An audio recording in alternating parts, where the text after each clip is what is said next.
Hey, you're live. All right. Thank you, everybody, for being here. Rhonda, have you taken attendance? My first duty here is to ask for the approval of the minutes of the April 1st. I so move that I'll we second. approve the minutes. Second. Second. Okay. All in favor? Aye. Thanks. All right. So the first thing I have on the agenda is for us to talk about the commission. So I believe you all have a copy of the final draft that we worked on for the last meeting. It's interesting because I'm going to ask for another modification.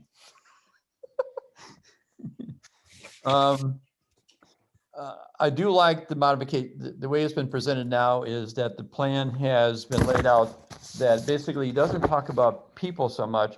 It talks about issues or talks about representation of issues that a long-range planning should discuss.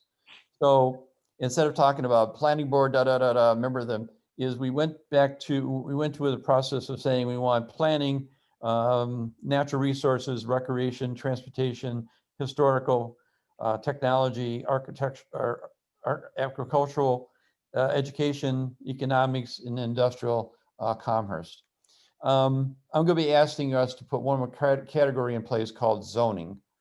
And the representation for zoning would be the ZBA, Zoning Board of Appeal. And here's my reason. That would take the committee from being 15 to 16. And the reason that I'm going to be asking we put zoning into the play is because I've had a number of conversations over the last 30 days with members of the ZBA dealing with issues of planning and also issues of trends that are happening in zoning that are affecting Grand Island. And I've been asked to give clarification, and I couldn't give them clarification, but I could understand why they were looking for clarification. And the real issue that I think zoning with the ZBA being part of the committee again was because of the fact they see trends. Because all of a sudden we have a trending of how high buildings being higher than 32 feet, asking for garages, asking for setbacks, asking for all kinds of variations, which ultimately, if we start to look at the rewriting the code of Grand Island, they would be essential to sit at the table and talk about what has been transpiring over the last 20 years that they feel should be addressed in zoning, so that not so many cases became before their board, ultimately costing the residents money because they have to apply for them, right? So it's money out of their pockets to actually ask for the variances, and the variances are getting variances off of the code, off the existing code. Also, it'll alleviate some of their docket on things that they routinely approve, because if they're giving 32 feet every time or moving from 32 feet to 35 feet, then the bottom line is they can't say no, because in the same scenario across the board, they're the same. So they're automatically before the board, and people had to pay to get that 3-foot variance. And the question is why?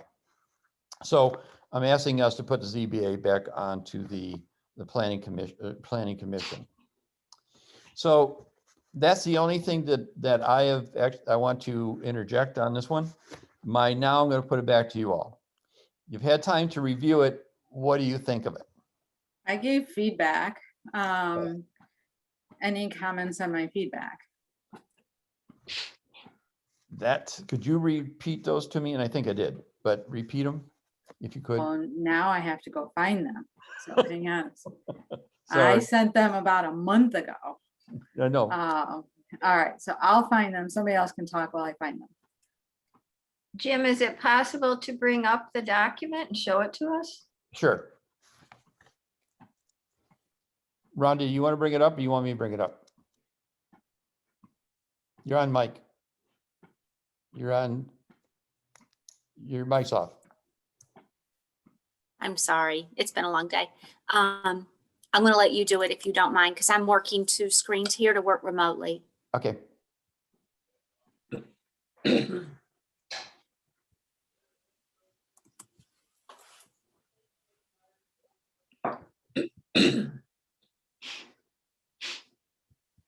And I can bring in people too. Yeah, I got June.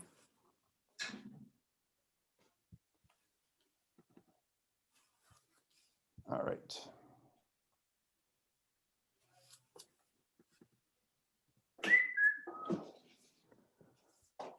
Right. So can you see that? Yes, thank you. Did you see just see the document, or are you seeing yourselves as well? Both. Oh, both. That's good. So All the red is what we already changed No, or? that is what was modified from the original document. Oh, okay, got you. Okay. So Sorry. this was the opening paragraph of what the planning commission was, and then talking about the different people. Right, So right. in the red section, the only thing I modified was I put in zoning and put off of it ZBA, which is right under planning. And I also changed the number from 15 to 16. Okay. So I put my questions in the chat. So one of the questions that I had, and most of this is all just like logistical, kind of making sure everything matches in what we're saying. So my first one was, it appears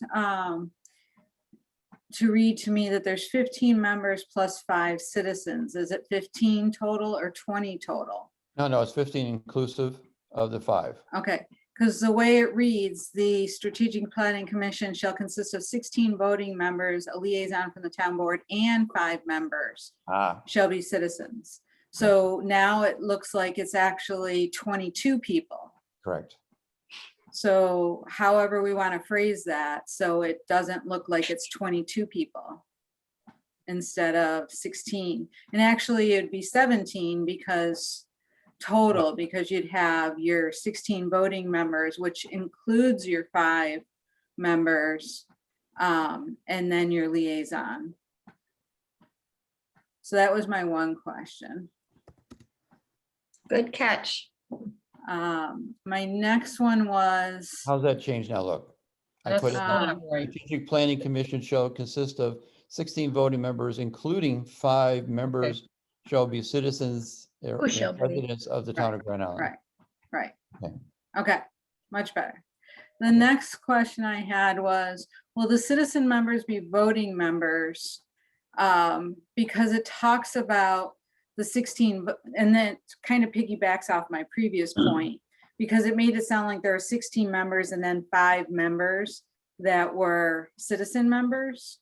So it wasn't clear initially that the 5 members were considered part of the 16 voting members. Yes. So that kind of clears that up now. So that fixes that one. And then in the second paragraph, it addresses term lengths. It's not clear if this is solely directed to the citizen members.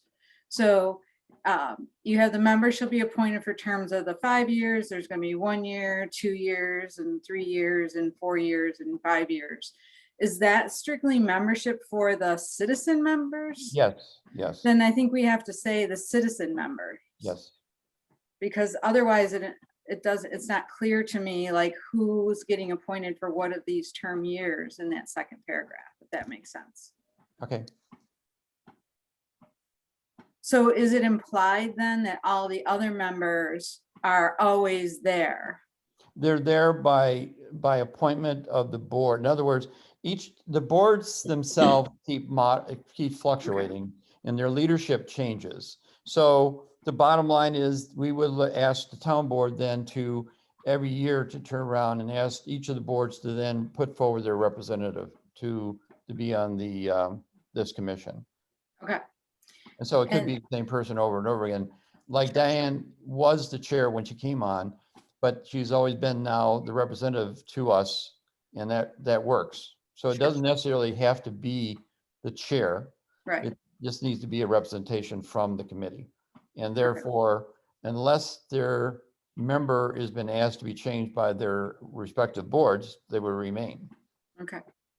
And then my last one was, since we have this whole thing listed for voting, do we have to, or for the terms for the citizen members, do we have to have a process for how the citizen members will be selected? Will be there a vote? And then if so, who votes? I don't know if we have to clarify that, since we're clarifying that there's going to be terms. Or if there's a standard process that we at least make a statement to, following the standard process of whatever. The standard process is, well, the standard procedure is their terms are going to be recorded in the clerk's office indicating they're expiring on 2026. When they do, they're going to be asked to come forward again, and the town board then will reappoint them to their seat, or they then would ask if they're going to declare a vacancy, the town board then would turn around and ask for applicants to come forward. We would like, if we could, and this changes from time to time, that we participate with the board in selecting the candidates, but sometimes the board just makes the selections themselves, depending on how the elected town board. But I don't think that's even clear in here that it's the town board and not the commission that's doing the voting and assigning the, or accepting the terms for the citizen members. Got it. So I just think that there should be some clarity on how these folks will be accepted into the group and who's responsible for doing that. Because if I read this the way it is currently, I would think that this commission is doing the voting and deciding who the citizen members are, not the town board. Well, I think that, I mean, selfishly, I would say that this committee turns around and does the interviewing to see if there's a fit by the people coming towards us, meaning that they have somewhat of a background or a base that they're going to bring to the conversation that would be very beneficial to us all. And then that recommendation would be to the town board by us to indicate they be appointed officially. Can we put something in there to that effect then, that the commission will engage in the interviewing process and make the recommendation for the town board for appointment? Okay, what I'll do is look at the other policies that they're using for appointment to other boards and pull that and put that Yeah. language into our document. I think that would be good. Okay. Because right now it's just not clear on who's doing what. Okay. And while it Jim? might not be a problem now, someday it'll be a problem. Yeah, right. Well, right now, the way I think it changes with administrations possibly. Right now, every vacancy is advertised and then the entire board interviews, but then they will ask each board if they would like to send a representative or a chair to sit in on those interviews. And then, of course, have a say in a recommendation, but I don't know that it's specified anywhere, but since I've been there for the past year and a half, they've wanted to sit in, the boards wanted to make that call. Yeah. Yeah, I mean, the previous Not board. the advisory board, but the town board. Town board, in the past, the town board's liaison with a member of the committee would set an interview and then make recommendations to the full town board as to the appointment. This board has a practice of they want all 5 members would want to interview the candidate, and the chairs of the boards necessarily are not invited. So that's really, there's nothing, that's a political question.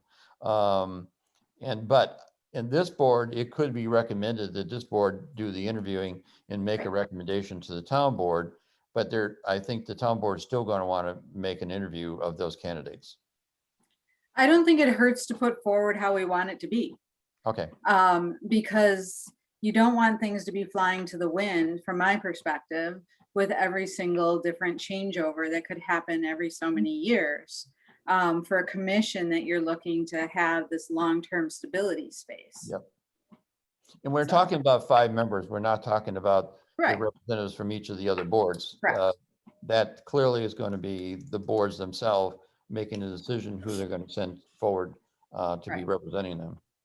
So Okay. that was all I had, was just some like fine tuning pieces. No, those were great. Eric, you had your hand up, I believe. I did.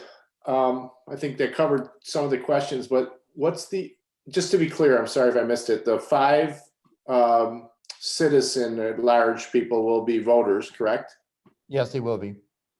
So is there any compassing as to how they'll be selected from where? I mean, it's a third of the vote from people who, the rest of us we're all citizens, and we're representing a block of importance of some level, right? And then Yes. you have 5 citizens. That's a hefty amount of the commission to have really an individual vote. I'm just curious as to the thought on that and how they'll be selected, or if that was discussed.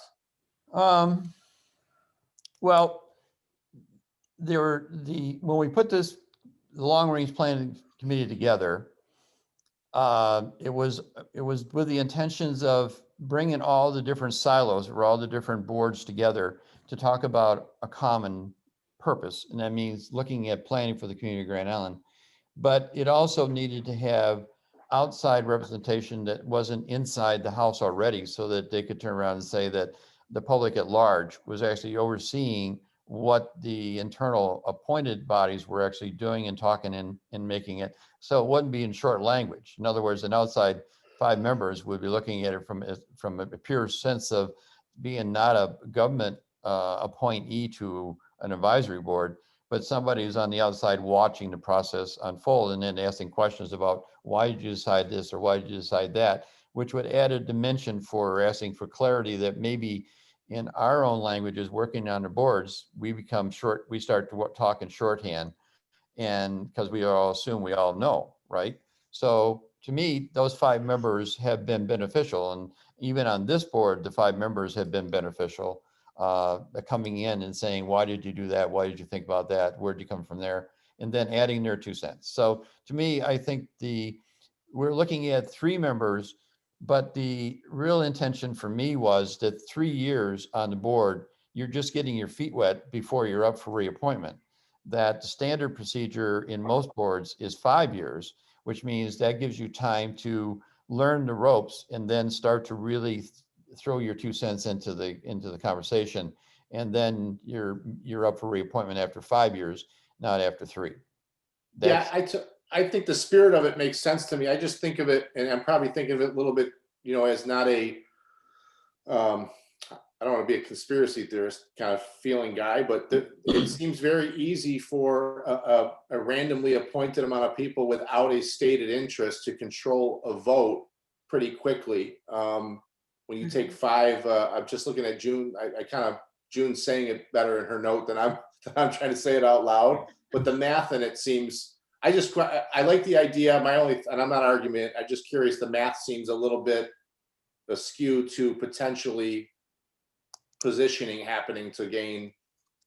I don't know. Something to think about. Just a thought. Yeah, Jim, can you see June's comment? Or June, can you say it out loud? Sure. If the quorum for a meeting would be 9 people for a board of 16, and that would be half plus 1, the 5 could overrule the rest of the representatives of the various boards. Is that a good idea? That's a good question that you and That's a Eric good have question. raised. But I think later on in the document, it turns around and says the quorum will be determined by the members who attend. Therefore, a quorum is not a quorum of 16.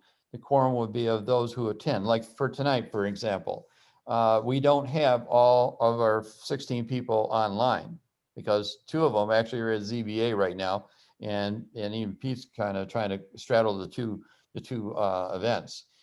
So therefore, that's why it was indicated later on in the document that a quorum is basically presented by those who attend. So if all 5 citizens at large came and the rest of the boards didn't show up, yeah, there would be a tilt for sure. But Jim, when you look at the open meeting law, and if this thing becomes part of town code, we'd be subject to the open meeting law. We'd have to look to see if there is a certain criteria under the open meeting law for quorum, like there is for, what I mean?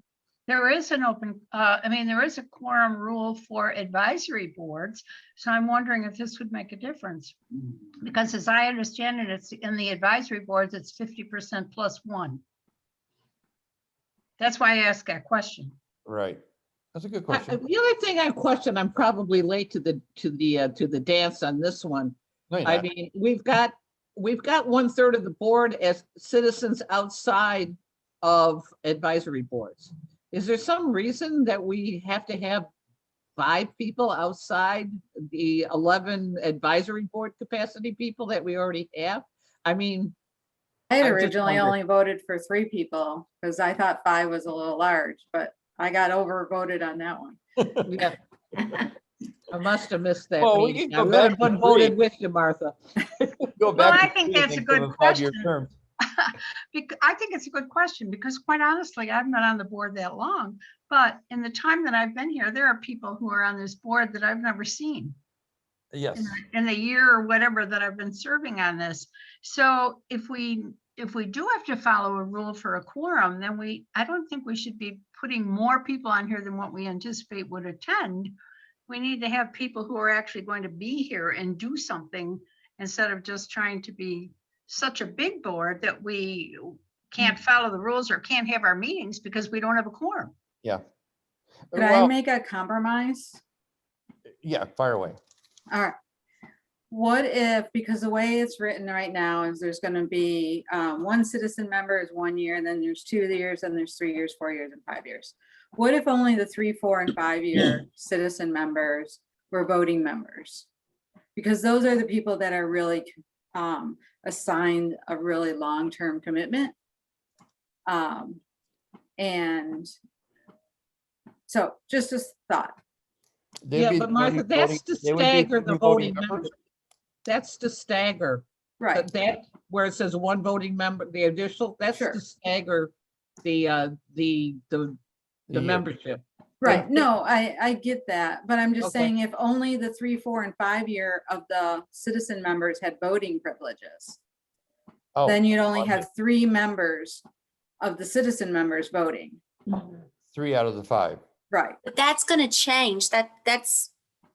I'm sorry. Fire away. Well, when Oh, their go term is ahead. up, somebody's going to be appointed for 5 years. So that's why they're doing, so we can gradually get all of them in rotation to be picked one every year. One of them would be up for reappointment. To a 5-year Or- period. So that's just to cycle through the 5 years and get them all on a 5-year cycle Right. by doing it that way. So there Exactly. isn't really a 1-year term. Yeah, There's a right. 1-year term the first year, and then it would cycle into a 5-year term after the first year. Yeah. That's what it's saying. The initial members would be done this way. 1 person for 1 year, and then the second year get 2, the second person get 2 years, the third person get 3 years, to build them all up to 5 years. So when the 1 year expires and gets reappointed, they get a 5-year term. I think that needs to be clarified then, because I Well, just took that- it to mean that that's just always the way it was gonna be. No. Yeah. That's well, they said, with the exception of the initial members, they'll have 5-year terms. Okay. And then, Is that to- someplace in here then? yes, it's a very, the citizens members shall be appointed for a term of 5 years. Oh, with the exception. Gotcha. All right, I'm clear now. Got it? Yep, So- sorry. No, I'm concerned about the point that both Eric and June raised. Because we're gonna be getting people on that aren't very experienced yet, and to have them voting right away, 5 of them, that is kind of, I don't know. It's a very good point that's been raised. yep, But it's like that with every advisory board though, Diane, Right. we get new people on Yeah. our advisory boards all the time. And I mean, obviously this one, you're really going to have to be familiar with the comprehensive plan if you come into it. So I Yeah. would hope the people that would want to be part of that commission would do their homework before they start in. And I think that's one of the things that we could ascertain when we do the interviews. True. If how serious they were in wanting to serve on this commission. Yeah. Mhm. I mean, it comes to the point where it becomes interesting because, for example, Martha, you're an example of it. You're a at-large member. You're a citizen on this board that didn't belong to a board. But today, you're on a board. Correct. So So I'm a these- citizen at large, but I'm not representing the Economic Development Advisory Board. But I'm a citizen at large, but yes, I am on a board in addition to just not representing it. Yep. Exactly. So that means that people are going to say, well, I have a citizen that's really at large, but the citizen really is a member of another board already. So therefore they're not at large. They're basically, but you're not representing your board. That makes the difference, but you still have 2 members from economic development sitting on the board on planning, Mhm. right? So somehow or another, that is going to be challenged as well. So the question is, how do you really work that?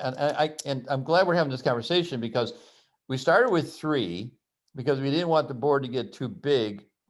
And everybody kept saying make it smaller. But then as we keep looking at it, that's why I switched it up and asked us to change the format and say, I don't want to talk about, get me back to my document, seeing my phone rang and turned around and threw me for a loop. Where's my document? Well, you look for your document. I think you bring up a really interesting point, Jim, from the perspective of, do we want the citizen at large to be part of another committee or not? Because then that also potentially skews any voting. Because you could have 3 people from one committee that apply to be citizens at large and get voted in, and then you have an over heavy representation from one portion of, of the boards. Yeah. So I think that's another interesting thing. I mean, I'd be working myself out of a position here, which, it is what it is. But, but I think it's worthwhile to ask, because I don't have to, I can even just pick on the Economic Development Advisory Board. What if, because Mary has been representing, and then, but what if Kristen wanted to come in as a citizen at large to represent, something from the ag side? Right. But she's actually on the Economic Development Advisory Board. Right. I mean, I look at it from the point is, then it got to the question, even what Eric was asking, how do you qualify a citizen at large? Because if they want to be involved with other boards because they find them of an interest, and where are we restricting them to be members of other boards? I mean, I've thought about this and I didn't raise it in the question, but now we're raising the question of 5. It's popping up as being the variable that how do you control every piece of who's participating? And I don't think I'm trying to control the pieces as much as control the interests.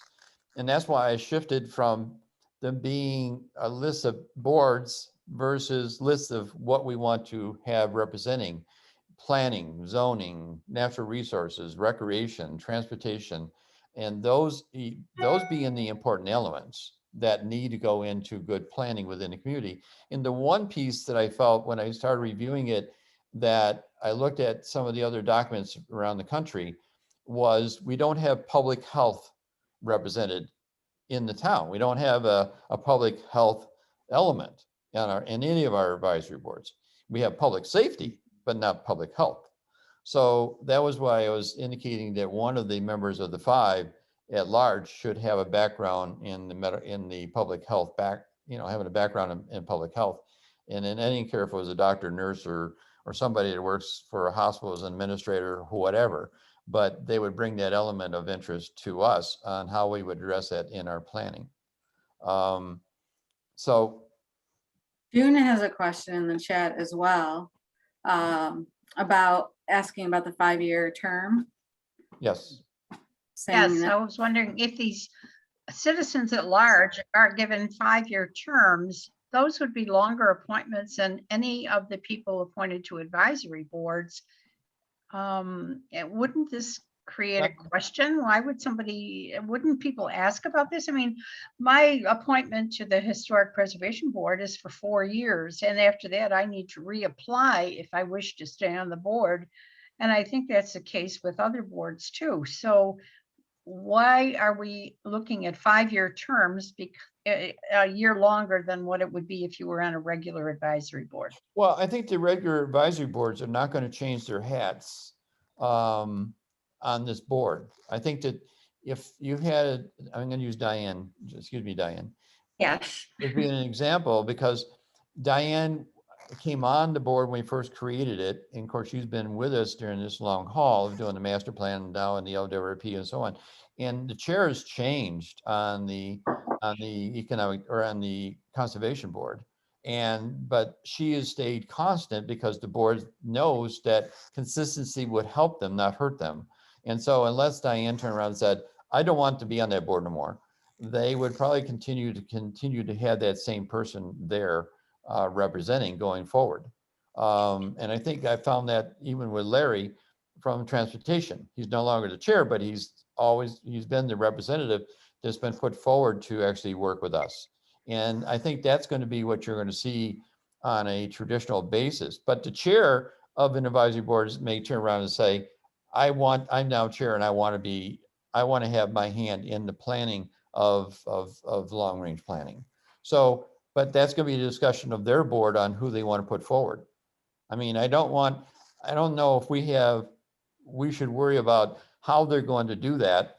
I think in my history in doing this is that in the 90s, I had the same formation of a board and it worked over a period, it worked over a period of 8 years, it worked. And I never had a real problem about what was represented by what board, and members changed, but the interest of the committee, meaning the advisory board itself, was consistent, meaning they may change their emphasis on things, but their point of what they wanted to say in the planning process was consistent.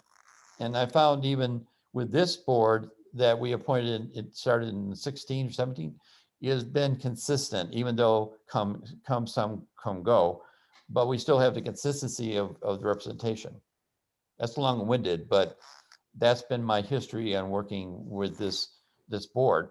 And people look at the board and say, it's a monstrous board. And how do you get anything done? Well, we get a lot done. And sometimes there are circumstances like our chair right now. I mean, I've tried to give up this position to other members on the CAB board in case they want to be part of it, but nobody's come forward.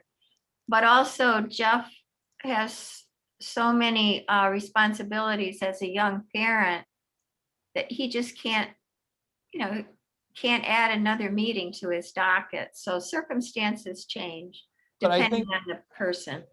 But I also think that on a board, that if the chair is chairing and they're looking at one more thing to do, meaning be on this advisory board, they look at it and say, this is really too much and maybe I don't want to be chair because I can't handle the load of being 2 meetings a month, meaning I'm going to be doing long range and I'm also going to be doing my advisory board and trying to drive my agenda. So I see more times that the chair is not going to be a member here, but a representation from that board. I see that as the norm. As in my history has played out, it's become the norm. Only the chairs who are really trying to drive their interests or they feel there's nobody strong on their board to drive the interest, do they actually step onto this board? I mean, so June, your answer is there's variables that we have control over. The question is, does the process work? And my history has been the process does work, and I'm not too concerned about the advisory board in their length of time on the committee. Although anybody that tries to get off this committee, they will get my 2 cents on them by saying you need to stay. Yes, but my question was about 5-year terms. I guess that was the thing. I see Rhonda's note that says that there are different terms, and I know that because there are 4-year terms, 2-year Yep. terms, Yep. appointments from the Historical Society, et cetera, for instance, for the board I'm on. But 5-year terms, are there other committees that have those or boards? Because I'm not familiar with that. If there Yeah, are. I mean, Yeah, traditionally, there's I would quite a say the few. average board has 5 years. The planning board has 7 years, and the Economic Development Board has 11 Three. years? 3 Huh? years. 3 years on Okay, each. 3 years now. And the tech board is 7 years too. And the tech board is 7 years, yeah. But Parks and Rec is 5, and traffic safety is 3, and you know, most they're like 5. They're between, there are 5, 7s, they're all over. Most of them are 5 though, actually, when you look Yeah. at it. The bulk of them were 5. The variations, the one that was 11, I cracked up over. Even 7 years to me is a little long for a planning board, but because there's 7 members, they made it 7 years, 1 for each year. So they would they have 1 board member going off per year, or being voted on 1 per year. I'm okay if you want to reduce it back to 3 and give it 3-year terms. After listening to you all, I would be comfortable with 3. And understanding, June, you're right, with the voting issue. Rarely do we ever vote. I mean, that's the interesting part.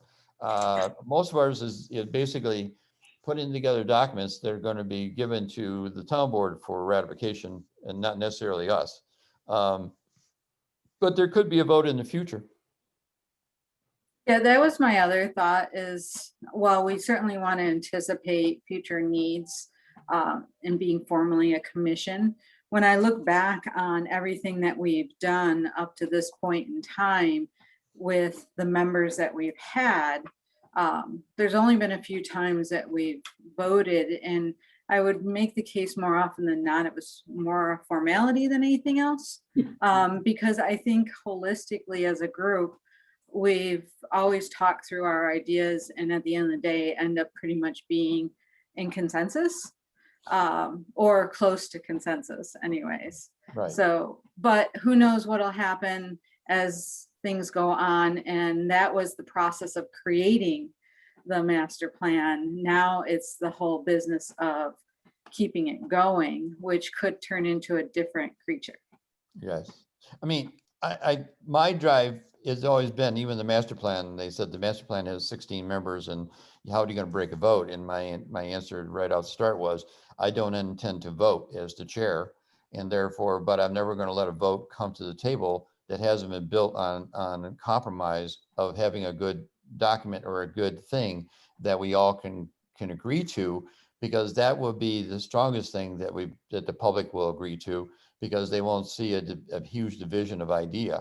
But if it can't work, well, then it can't get consensus, then the public's not going to have consensus. We need to build consensus in this organization, and that's been my driving force. And that's why we don't do as many votes. And you're right, most of the votes we do are really for sake of voting sometimes, to send something directly to the town board saying, this is our official statement. And so that's probably the only time you are going to vote, is when we're responding to something officially to the town board. Don't you Yeah, think, oh, go ahead. whoever that was, go right ahead. Oh, it's Debbie Belani.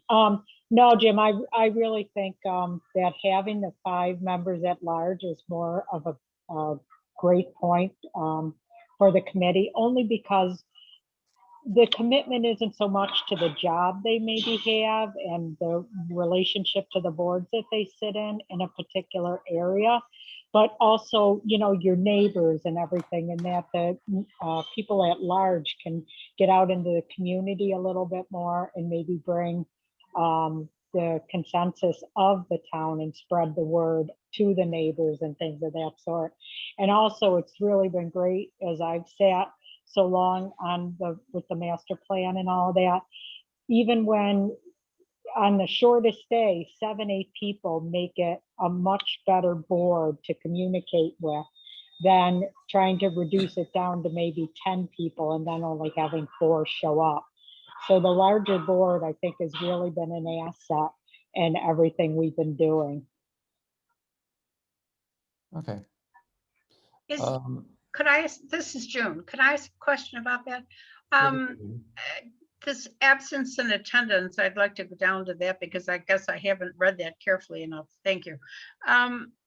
If a person, you know, doesn't meet in 3 consecutive regular meetings, Do we have anything like that going on now, or is there no indication at the current moment about people who are on this particular commission at the moment, or whatever we're calling ourselves here? Right.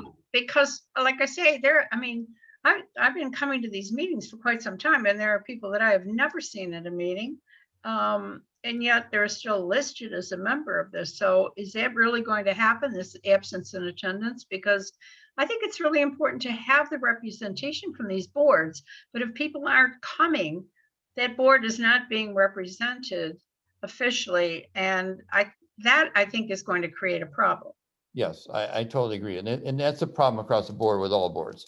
So the town board has been taking, it started a number of years ago, that we have these quorum problems. We have these apps, we have people that basically are consistently being out. So unless the only way you can eliminate a person from a board currently is by the town board actually voting and having a public, and this is interesting. I want to remove somebody who doesn't attend to a board. So the process for doing so, because they've been appointed by the town board to a term, the only way you can take somebody out of a term is to hold a public hearing and indicate why that person should be removed. And so it isn't very often, if not ever, that the town board really wants to take the course of actually turning around and having a public hearing to remove somebody from an advisory board. So it's been discussed for years about coming up with a rule. If they don't attend, then they automatically, concede to their seat and or then now submitting their resignation involuntarily, but they have done it because they missed their appointment, their number of seats that they had to hold.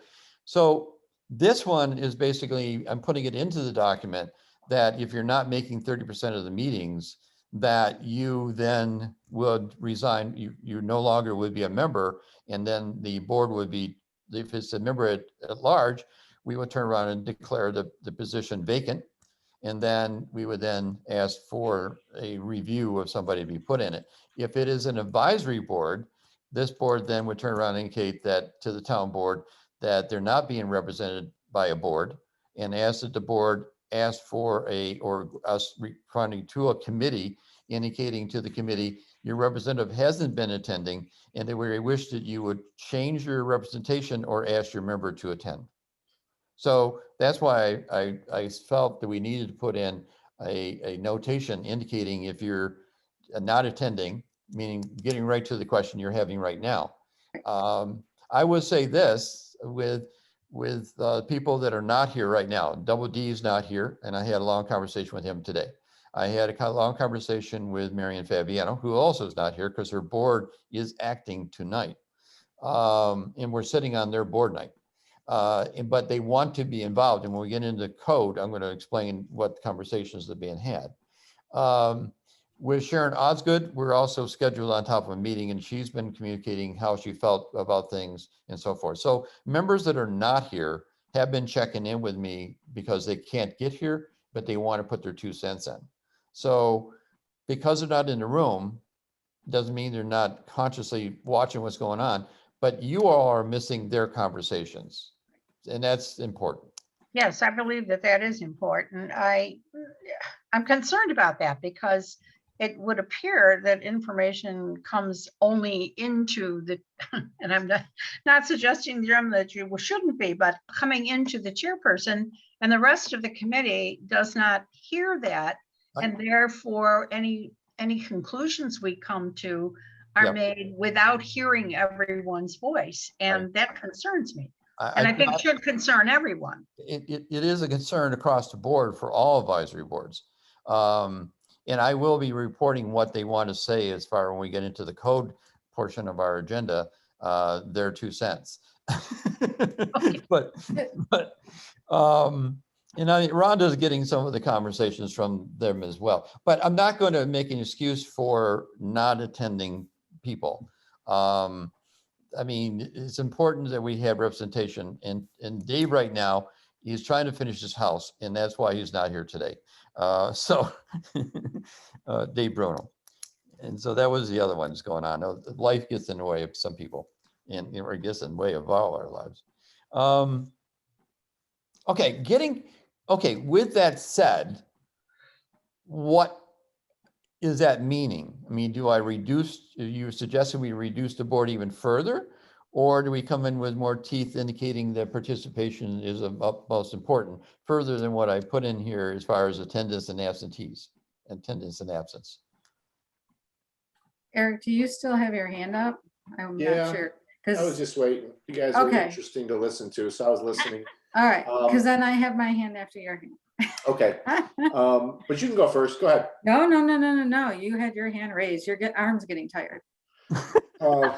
Yes, I am out of shape. Thank you for that. The It's not what I meant. two thoughts. Yeah, says the lady on the treadmill. There's two thoughts I had about, I think that are pertinent about the voting and how much voting we've done over the past. The whole catalyst, I believe, for this thing becoming a commission was the fact that the Long Range Planning Committee over the years has never had any teeth. When the planning process stopped, the committee went away, the plans weren't adhered to, there was never, so the part of the purpose of this is to have a voice, and we may have to vote more. That may be have to think, even if we're in consensus or not, number one.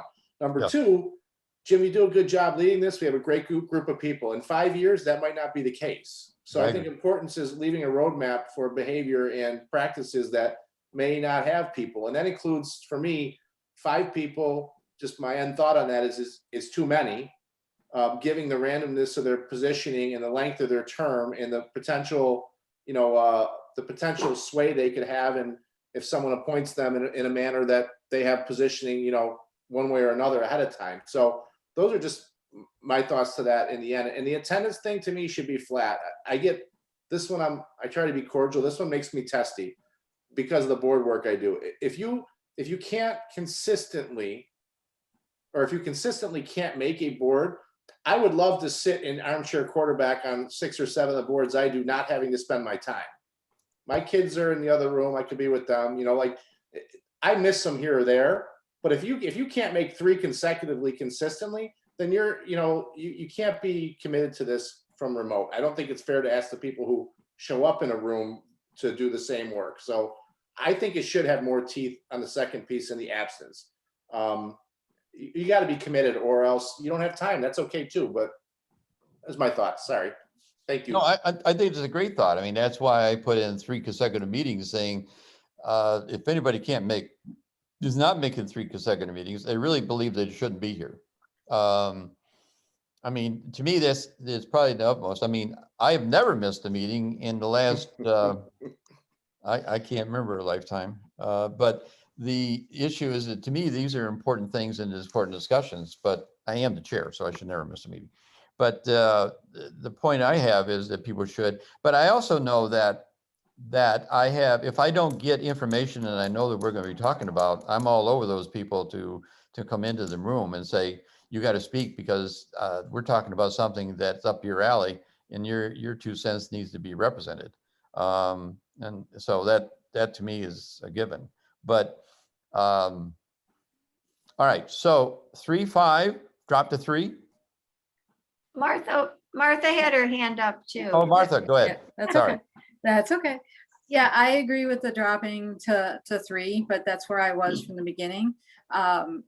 I really love the points that June and Eric have brought up, and I think and I love that you have the attendance piece in here, and I think it's great that people are able to share, and I have absolute faith in your conveying the ideas, but the larger part to that is when we're in a meeting and we're having a conversation and something's on the agenda, that doesn't help us knowing their perspective at that moment in time.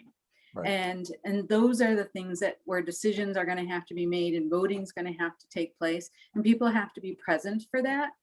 And I don't want to pick on anyone that's been with us for this long haul, but and I have to go along with, I think June, you were saying, there's people I haven't seen in a really, really long time. And I don't say that they don't value what we're doing, but the whole point is, in order for this to be a commission that has teeth, that has validity in what we want to achieve, then we have to have people participating. And if someone can't do it for any myriad of reasons, then they have to find somebody within their group that can be here to be consistent and be part of the conversation. So my comments are really just echoing what everybody else had to say. So I'm going to go and mute now and lower my hand. Well, I don't know how to raise my hand electronically. you're but- doing it. I see your hand. Go ahead. Okay. But I agree with Eric and Martha and June. I really would rather see the committee size go down to 3. And I like the idea of keeping in, keeping in something about attendance, because I think it makes us less effective when, like Martha said, not everyone's here when we need their input, so. Okay, I guess I'm going to be calling for a vote now. And just for future reference, we're in the bottom of your screen where you see your mute and your stop video, participants, all that stuff, the chat. If you rest Okay. your mouse down there, you see something that says reactions. And if Oh, you click yeah. on reactions, one of your options is to raise your hand. Thank you. And Got if you like what I say, you can do a thumbs up too. I always like to see those. Okay, that's a good Right. idea. Well, I'll tell you, let me put it this way. Because I'm sharing my screen, I don't have the message bar. So I don't get to see that when I'm sharing. It's not at the bottom of my screen. So when I'm Okay. sharing. So how many, all right, somebody make an entertain a motion that we reduce the number from 5 to 3. I so move. This is All right, June. second to that? I'll Second, second it. Second, okay. Any discussion? All in favor? Aye. aye, Okay, any opposed? Okay, so the document's going to get reduced down to saying 5, the years now are going to become 3-year positions, not 4-year positions. Boom.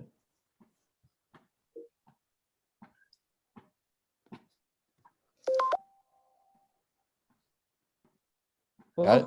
That's it, knocked it off. All right, in that, I had a clarification that one of the 3 should be a public health background person. How do you feel about that? Or should we have somebody actually appointed like we do the Chamber of Commerce as a list saying public? Can we have a consultant? Yes. Well, the issue is we have Chamber of Commerce, which is easy. It's an outside person. But they're representing commerce, right? So the question here we could have, I could also put it as far as one of the issues that there be a public health copy. I think it becomes a little challenging by knocking citizens at large down to 3, that one of them has to have the public health background. I think that can be a little tricky, but I do think that we should have access, whether it's someone who's an official member or a consultant to the group.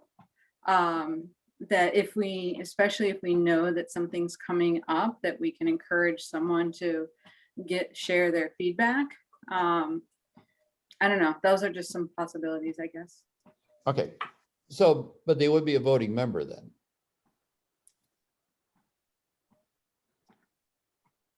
Eric says it'd be a bonus to have a public health genre person. Judy's got her hand up. She found the reaction bar. Yeah. Judy. I was tired of just interrupting. I thought I was being rude now that I think about it. When we look at, there are going to be occasions that we probably will need public health, but there might be occasions that we would need experts on other subjects also. So I think we have to look at, do we need to have public health there every single time? I mean, obviously we don't need recreation every time. We don't need zoning every time. We don't need traffic every time. So, but those are established advisory boards. So I think what we look at is that if we have to come up on like what we're doing right now of a meeting that I skipped out on, solar. That we might need an expert on solar, or, we need input. And so we have to seek out some things that maybe the rest of us don't have that expertise in. So if we need like Martha said, if we need to reach out to get a consultant, then perhaps we could do that as opposed to making them a permanent member of the commission. I agree. Can you hear me? Yes, Yes. Okay. For instance, for the Preservation Board, we often talk about the need to bring in someone who is an architect and understands historical preservation when we need someone like that, but we cannot require that we have someone like that on the board all the time. We don't even have anybody on Grand Island who fits that. We may have somebody who's in the public health field because it's a bit wider, but I think there's for many of these areas, I mean, you could just go on and on with the number of people who are perhaps needed at one time or another, but not necessarily as a full-time member. yes. Well, I would agree with that. Unfortunately, Yes. my app, Rhonda, your subscription basically doesn't give unlimited sharing.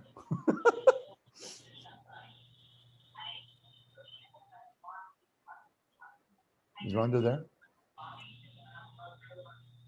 She might be on mute. No. Did it take you off of a co-host? No. That's a good question. I think it did. I just had one other idea, if you all can hear me. What I if we did just 2 members that had non-voting and just made them yearly?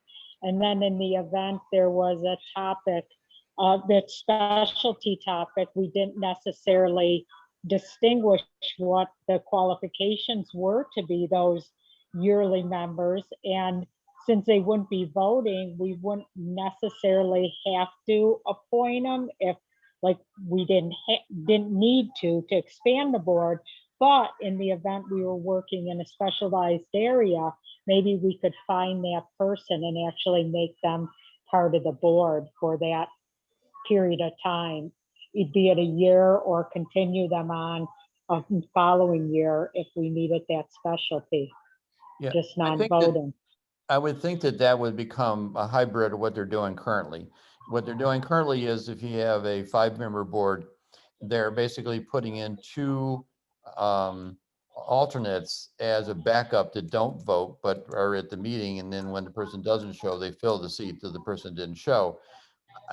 But that, to me, you're not getting consistency, and that's why I was using the rule of the 30% versus having an alternate basically be here. So if they tried to play the alternate on this board, they may recommend you don't get the 3, so they're put in 2 alternates to back up the 3. Now you're looking at 5, but 2 have a vote. That's basically what's happening with the other boards. To me, if you put in 5 and only 3 could vote, I think what'll happen is the 2 that don't have the power to vote are probably going to be your bigger participants, and therefore it's not fair to them.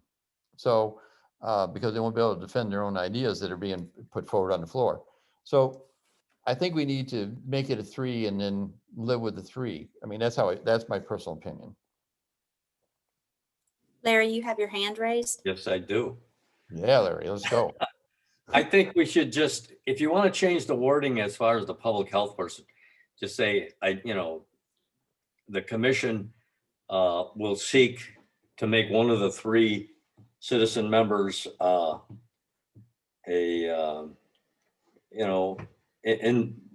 appoint a person in the health field, that it's a desire. It's not an absolute requirement, but it's a desire.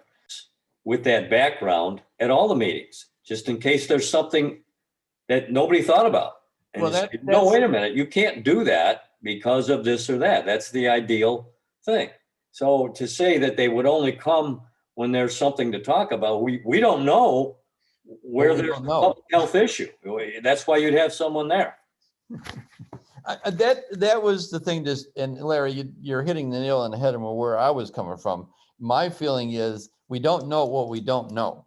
And if a person's sitting there with expertise that does know, then saying you're missing the boat on this whole issue, because this is what's happening in the industry. This is what's happening, within our community. We're always looking for places to have a healthcare area, and our weakness for our community is our health, and We're not doing anything to plan for where it would be or plan it at all, meaning that you're not giving any credence to the issue of that. And that becomes, you need to be at the table at all times to discuss and defend. That's why each of the boards there to discuss and defend.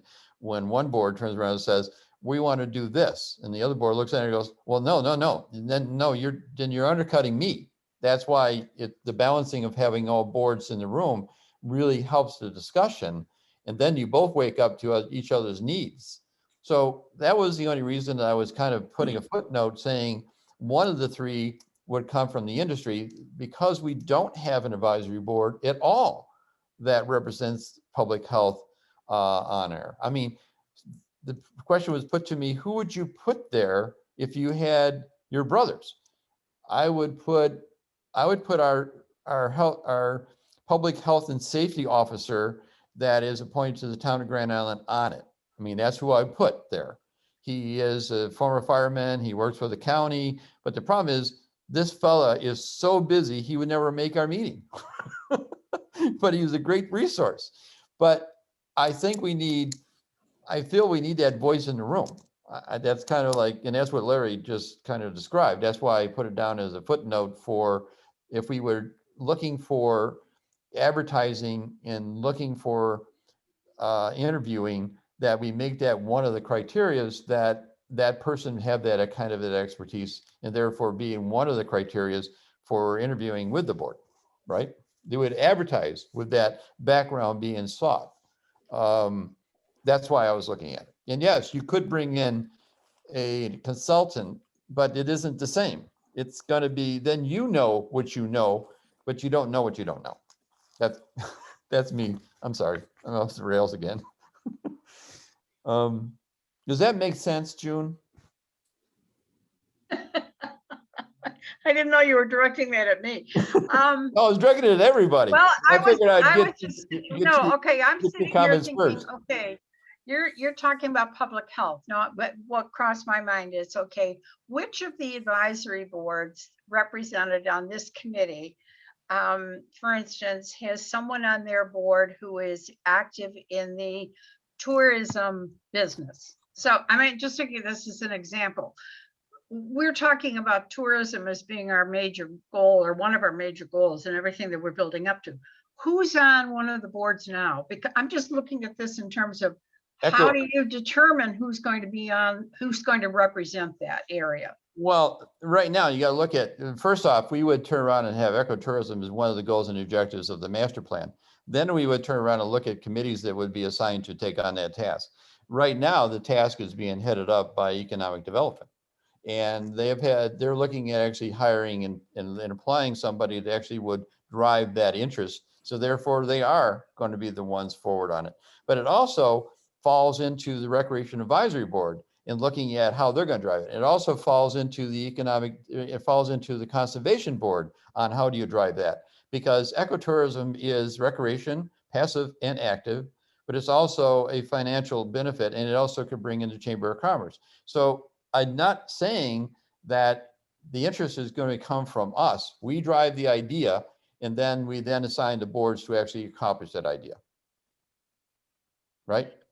So how do you get public health? I don't know of advisory board that we have in town that represents public health.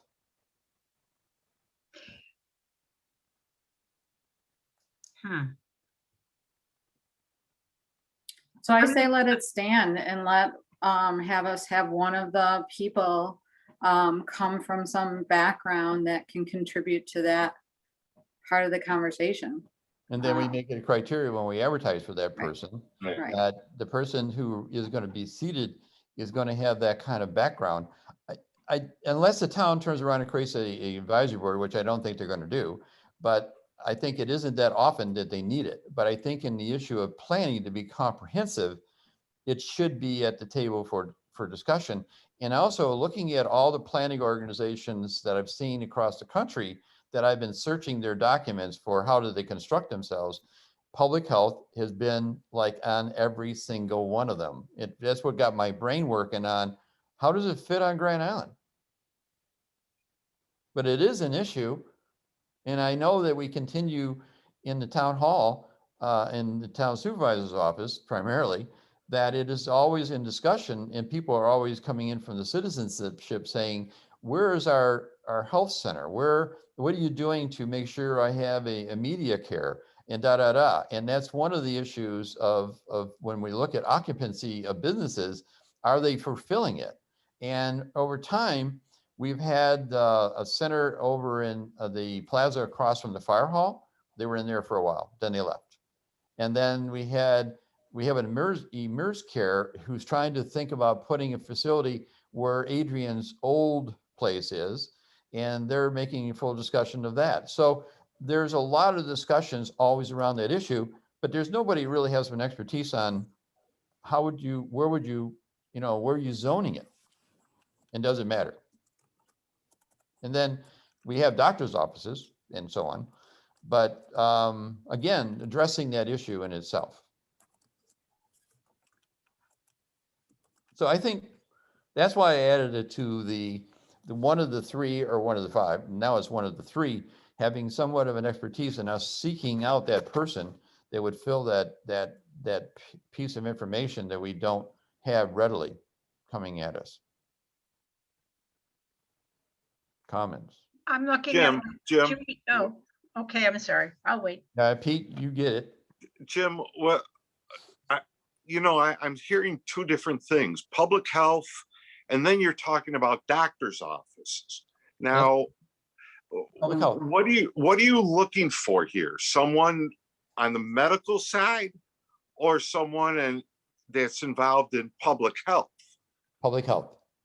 You're coming from the public health. Yeah, I know. I'm still trying to get my head around what you expect this person to do. I mean, if you're going to say the commission is going to be involved in zoning, all right, so what does a public health person do about that? Pete, you're the perfect example. You came from the Erie County Public Health Department. Yes. You sitting here, you have an eye about what public health means. I don't. You do. You worked in the industry. You understand what they're expecting and what public health, the importance of what public health is within a community. You are. So your voice in your knowledge is one of those people that I'd be seeking because of the fact you have that expertise. You know what you're looking at, you know what we're missing, and you know what areas should have some concentration for it, right? Yeah, but I'm trying to put it into context of what this commission is doing. And I don't see where the public, it doesn't need an expert in public health to say, we have to fix our sewers. Right. We have to, I think we're, if you're looking for someone that is going to be, after everything is said and done, look it over and say, is this going to adversely affect public health? Then you don't need a permanent member for that. No. But as you're building it, your eye would be good because you wouldn't have to worry about modifying after you've done it. No. Well, I think, we're spending an awful lot of time on this aspect of it. And, we are, there is an aspect of public health that we should always be concerned about. But to think that, you're going to get a public health expert. No, I'm not looking for an expert. That's going to, give his or her 2 cents on every aspect of what the commission's work is. No. What are we doing here? you know, and so if you mandate one of the three at-large people to be from the public health section, I think you're really hamstringing the person at large role. Okay. Okay, that's good, 2 cents. What's everybody else think? I'd like to just say again that you want someone in the room that, let's say you're having a discussion and you're going off on, you know, some kind of plan or some kind of an initiative. It's just good to have someone there who can say, hey, wait a minute, do you realize that according to the state health law or whatever, that you need this, you need that, or you're going to have to do this? It's just, you got to have that person there every time. You don't know when you're going to need them. You could be off on some tangent, and, you know, just someone who has some background. I don't think they have to be an expert. And it's just a goal. You would like one of the three to have a health background, public health background. If you don't find it, fine. But then you would canvass the town and just see if someone's got it. Might be someone who would be, you know, looking forward to something like that. So that's all I'm going to say. All right, so I would indicate in the document then is that one representative would be a public health from the public with a public health background, if possible. That means that they wouldn't have to be, but it'd be nice if they were. I agree. How does everybody feel about that? I'd rather have a urban planner, a law enforcement expert. Like there's 50, I just can't remember like 3 conversations where I was worried whatever we were doing in the last 4 years would have public health implications. Now you could spin that and say, well, maybe that's the point, you need someone. I don't know that you could go either way, but I just think I think there could be a list of things we'd like to have when we recruit somebody in, and public health would be great. But I don't know what a nurse versus a doctor versus a health commissioner versus whatever brings. I just think it's an awful lot of specificity for a lack of need. But that's, again, my opinion. Not to be contrary, Larry. I think differently. Right. I respect what you're saying though too. Okay. And I'd like to add that I agree with Eric. From time to time, we might want someone, in a few years, we might want someone representing some other aspect, and maybe keep that open. And okay. I mean, I think that if the board is like we were moving before, is the board make the interviews, I think from time to time, the board itself is going to turn around and say we have a hole for knowledge on this area. So when we start interviewing for people, we want to make this one of the criterias. And I think each time we would actually be interviewing, we would probably turn around and determine what is the criteria we're looking to seek to fill a void within our organization, right? So right now, I'm just looking at public health only from the point of view that I saw it in every single document that it was looking at comprehensive planning. So that's how it came into my preview, is that's how it got there. And then me questioning, how am I filling that gap? That's me only looking at trying to fill a gap that I saw that obviously was part of all the other planning commissions in the country. I mean, that's how I come to it. Not that I have any stake in the issue of public health, right? I mean, I could always just call in the fire company.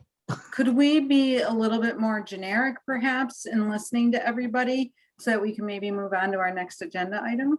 And maybe the phraseology needs to be something along the lines, the board will at times look for specific qualifications of its citizens at large, or something along those lines, rather than being specific about the public health, but just leaving it open that at different times we might look for different things, and then that can be decided when the membership posting goes out.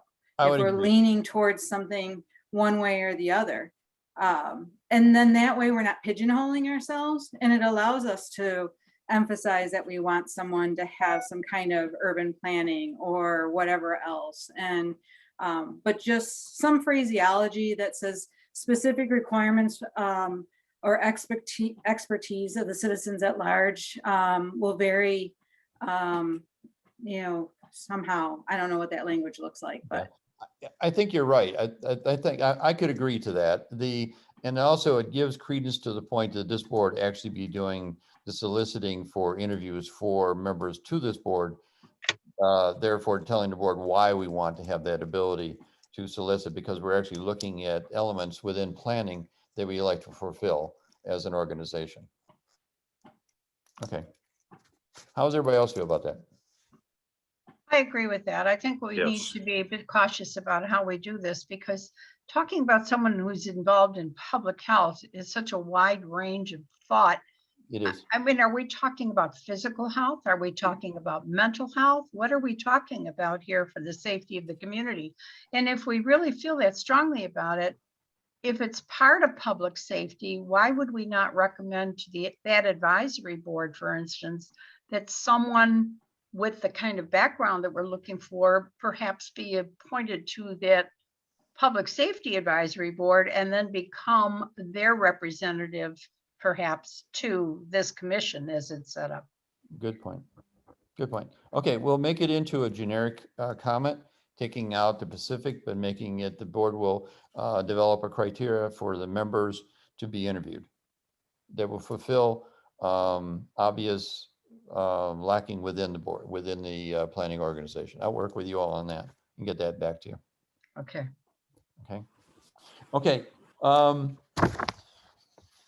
I think those were the big issues that were changed in the document. The rest of the document pretty much stayed the same. The only other issue that really got modified in the document was that it became somewhat a thought that when we said the supervisor's office will appoint the executive assistant to this board, that it may apply to just being a supervisor's secretary or assistant. And to me, that's not what the intent was. The intent was that the supervisor's office would appoint the assistant so that there's a good tether between this board and the supervisor's office itself. That was the intention of that piece. That way the supervisor's office, who is responsible for managing our community as well as the government, would be fully engaged in what is going on with long-range planning or the comprehensive planning within our community. That was the tethering or the connection, the solid connection between the leadership of the community, the leadership of the government of Grand Island and this board. Okay, with that, if you find anything other than we discussed, this was a great discussion, by the way, please jot them down and get them over to Rhonda. And then can Rhonda send us out Yes. the document with the changes? Yep. Okay, great. And then she'll be submitting it to the town board. So if you look at the changes and you feel there's the problem after you read them, then get back to Rhonda so we can bring it back to the table. If not, please indicate that you have you read them and you agree to them, and we're going to move them to the board. Okay. Okay. All right. With that, Judy, are you ready? Yeah, He's been ready for an hour. She was. I just I keep love watching these. Martha I love tickle. these I wanna discussions, know by the when way. she's I'm gonna- sorry, but I do love these discussions. I wonder when Martha was going to drop. I have been watching the clock. I have a confession to make. If this is a 3-hour meeting, I'm not gonna make it. Well, I'll try to be brief. Okay, Jim, you want to outline what I'm supposed to be doing so I hit the right subjects? Just out of curiosity. You want me to hit the matrix items first? Yes, please, the matrix. And then I want you to pick your pet peeves. Yes, Oh, that's easy. I know. All right. The first thing that our first item on the agenda on our matrix is to develop a Parks and Recreation master plan that provides a thorough inventory of existing public recreation assets and includes long-term improvements and enhancements. And I want to give you, obviously we all know one of the main things that we need, but I want to give you a little history going back about 65 years or so. And in 1955, the town made an attempt to purchase 35 acres of land for a civic center near Sidway School, and it was defeated. And in 1972, the Funk family donated 100 acres of land to the town for recreational use at Veterans Park. In 1973, we got the Nike base from the federal government for recreational purposes only. The first Veterans Park Master Plan was developed in 1992, and among other things, it had a community center in this plan. And in 1996, a group of private citizens proposed a recreation center. The citizens voted down the plans for an $8 million center in 1998. In 2003, the Veterans Park Master Plan was updated again, and among other improvements were plans to finalize for a multi-purpose community center. In 2016, fast forward 13 years now, we had an RFP for a community center study, and the end result was several stakeholder meetings and a community needs report from Clark Patterson and Lee, and a facility condition report from CGR. And the Nike Base Center was renovated in 2019. The Activities Center and the rec offices at the Nike Base need an overhaul if their usefulness is to be continued. And the Golden Age Center has septic problems, leaks, and simply general condition problems. In 2020, the school facilities were shut down for our use. This has been an ever-increasing issue over the years. The school continues to expand its programs, leaving little available space for town programs. The Parks and Recreation Advisory Board believes the town must begin studying the feasibility of the center. The Recreation and Senior Services Department, along with our town Recreation Advisory Board, have put together a wish list of facilities and wants. And we need to try now to convince the town board and the residents the need for such a facility. And we submitted our findings to the town board on this.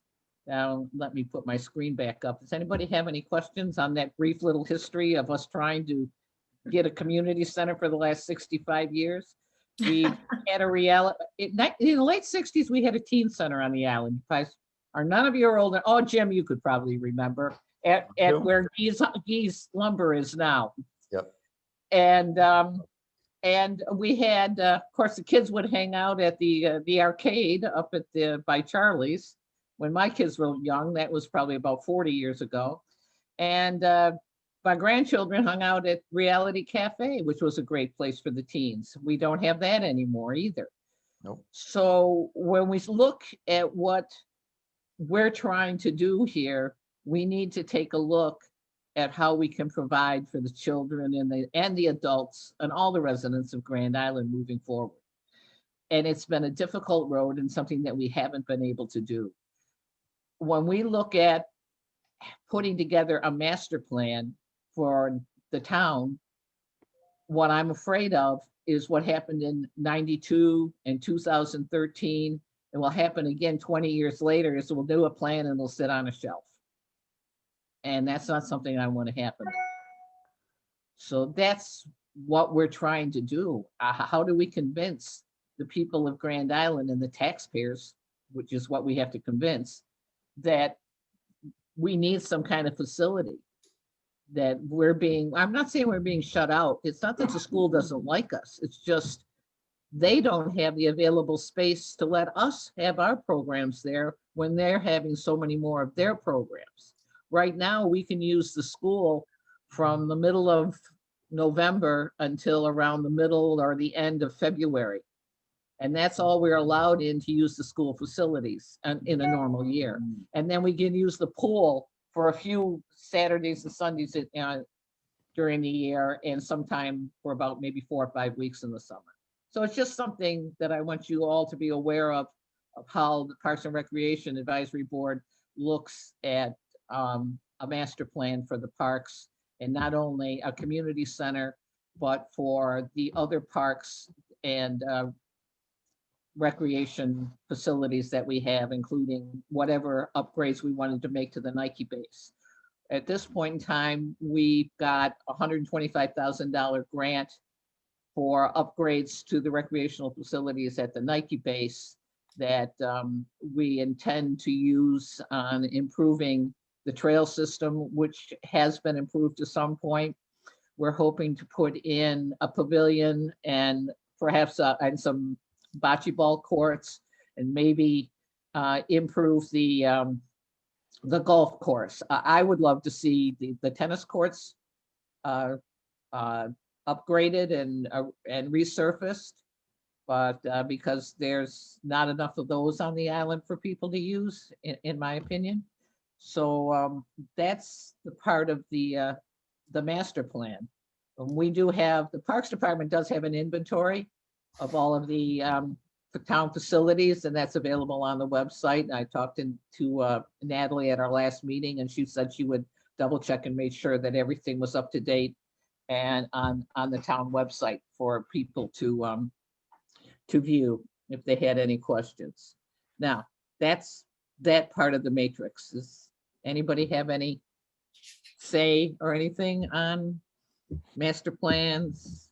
Is Scenic Woods part of the recreational master plan, or is it part of the conservation plan? Well, it's a park. So I think we share that, and we've been, Diane and I have had conversations about certain things and amenities that we could put in the park, things we'd like to see happen there. And even as one of the people that works on the website on the island, I'd like to get some better maps. And I know that a member of the Conservation Board is working on a mapping for all the trails and paths and kayak routes and everything on the island. So yeah, Scenic Woods is part of it. We've done phases 1 and 1A, I believe. So we have a couple more phases that need to be looked at in the future, hopefully. The Blue Trail out to Bicentennial Park. So, you know, that's a really big wish. I think there's some things that have to come before that, in my estimation. But that's a big ticket item to complete that. We know how much the part was that we already did, so it's a big ticket to finish it. Okay.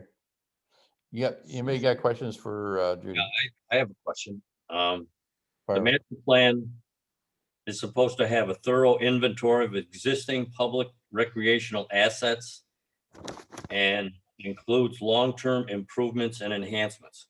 Is that information available on this website? The parks facilities are available on the website. There is a page on the website that that does have all of those, and because I checked with Natalie's going to double check to make sure.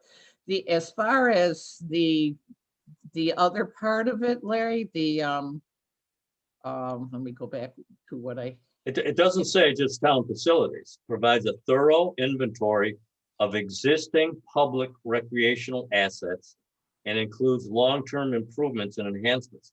The reason I'm asking is that because, as you recall, with the Complete Streets program, we're supposed to be using all the, tying all these things together. And Parks and Recreation should have this inventory and proposed improvements. That's a big part of the Complete Streets program. So I guess I ask again, is this available? Is this information as stated? Is it available? you want the information on all public recreational facilities on the town website, correct? Yes. So That's you what want, it says, it doesn't say just town, it says all existing public recreational assets. So county, town, state, all of them. What about that are private? located in the Is- town of Grand is- Island or are located in the county and the state? I mean, I'm not following. You're talking about on Grand Island, correct? Grand Island. Right. Yeah, in the town of Grand Okay. Island. Okay, the public- there are maps of all the trails, of the Globally Trail and that. There's, I haven't published the comprehensive plan is available there. I'm sure that what you want is the You know, the complete streets policy was just approved on Monday night, so I haven't had a chance to update the website to put the, all this, the complete streets inventory or policy information on the site. So yeah, sometimes you have to wait to get approval to put things on a website because, you know, you want to make sure that you're putting the right stuff there. So, I Right. mean, if the. And I'm tra- just if the saying, complete- let me the finish- master let me finish, plan, Larry. no, that's what it says. The master plan provides a thorough inventory of existing public recreational assets. And The master includes, plan and hasn't been and redone for includes long-term 20 years. improvements and enhancements. So that Okay. would be, Okay. So the answer you're looking for? Yeah. The plan of 1992 is the official master plan for recreation for the town of Grand Island and has not been updated to date, meaning Right. that this is something that Judy and her committee have been striving to do. And they did have a committee that actually was assigned to do it. And if you recall at the last meeting, Pete indicated that the committee was no longer functioning because of the fact that they were no longer discussing community center. But the point that was missed is that the recreational master plan committee really was assigned to not just focus on a particular building or a piece, but particularly looking at looking at updating the 1992 master plan for open space, recreational and open space master plan. And that's the last time the document has been officially been an official document of being a master plan for recreation was in 1992, if I make it clear. So the point that we're striving for is to help Judy work out the fact of where do we get the funding to actually, again, get an update to the 1992, not just talking about Veterans Park, which is part of the master plan of 92, but also the overall look of recreation master planning for the town of Grand Island. So but the only Larry, thing I'm your saying, answer is 1992 is your best answer at the moment. well, Right. but I just want to emphasize, we're not just talking about town facilities. We're talking Right. about everything. So Everything. all the state, bike paths and everything, Yep. it should all be in the master plan. Yeah, Beaver, Buckhorn, all that. That was all in the 92 plan too. Okay. Go overlook That was needs in to the be plan. updated. Yeah, Not just, needs to be we're not updated talking because- just about the town center. We're talking about, yeah. okay. So Judy, I know that's where kind of where you're driving, and that's where the action item within the comp plan is asking for is that a master plan needs to be developed for recreation. There is your charge, and you can go back to the board and say, we've been charged with doing the update of the master plan of 1992. Therefore, we need to start looking at where the funding is going to come from and how do we get a planner to work with you to accomplish that objective. Well, actually, we had the funding put into the budget 2 years ago. But then what happened is there was a new board and the RFP dropped by the wayside. And it never got put out because we needed a committee to meet. And I'm not the chairman of that committee, people, just to let you know. Right, that That's a committee is whole separate from you. committee for me. I have nothing to do with that. I'm on the committee, but I don't call the meetings. I don't chair it. Right. So I'm just a member, as are, 5 or 6 other people. But what I also the master plan for the town of Grand Island will be the master plan for town-owned property. We will, however, on the town website, include any other recreational facilities that are available to the people of Grand Island. We are right now in the process of contracting out to develop a new website. Well, hopefully we will be able to expand it, but if there's anything that somebody wants on the website, Rhonda will be happy to put it forward for you.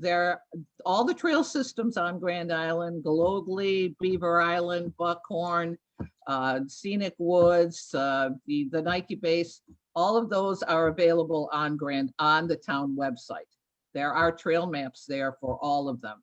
There are links to the Buckhorn and the Beaver Island State Park. There's not a link right now to the DEC park, but that's just south of Bicentennial Park. But certainly that could be arranged so people understand what recreational facilities are available there. Okay, I think that, and Judy, I don't want you may feel like you're in the hot seat, but you're not. Well, not by everyone. No. I think that and this is the important part of this committee, is that we need to be aware of what isn't being able to move forward, and not necessarily the blame of the committee, but what isn't being able to move forward by whatever means, money, political, whatever it may be, that fits to the goals and objectives of what we're trying to do as a comprehensive plan organization. But I think that you have two emphases that come out right now. One is an emphasis to turn around and improve the 1992 plan, take it and make it better. At the same time, the Complete Streets is basically calling out the fact that now they're required to make all of our passageways to be multi-mode. So I think you've got more evidence of why you need to do it than ever, as well as the fact that you have more and more active trails coming online that are part of the conservation effort, but it also calls out loudly that we need a plan. Right, and I will admit that I realize that I know what the Complete Streets is. So we went over we've gone over it a couple different times. I went over, and I know that there've been meetings with the Greenway Commission. I haven't been included in those meetings, so it's a little tough to know, exactly what's going on with the Complete Streets and the shoreline trail connectors on Grand Island, because as a Parks and Recreation Advisory Board Chairman, I'm not part of those meetings. So, and I don't get much feedback from them. So that's a little difficult. And our advisor our liaison isn't in those meetings either. So we don't get much back to our board.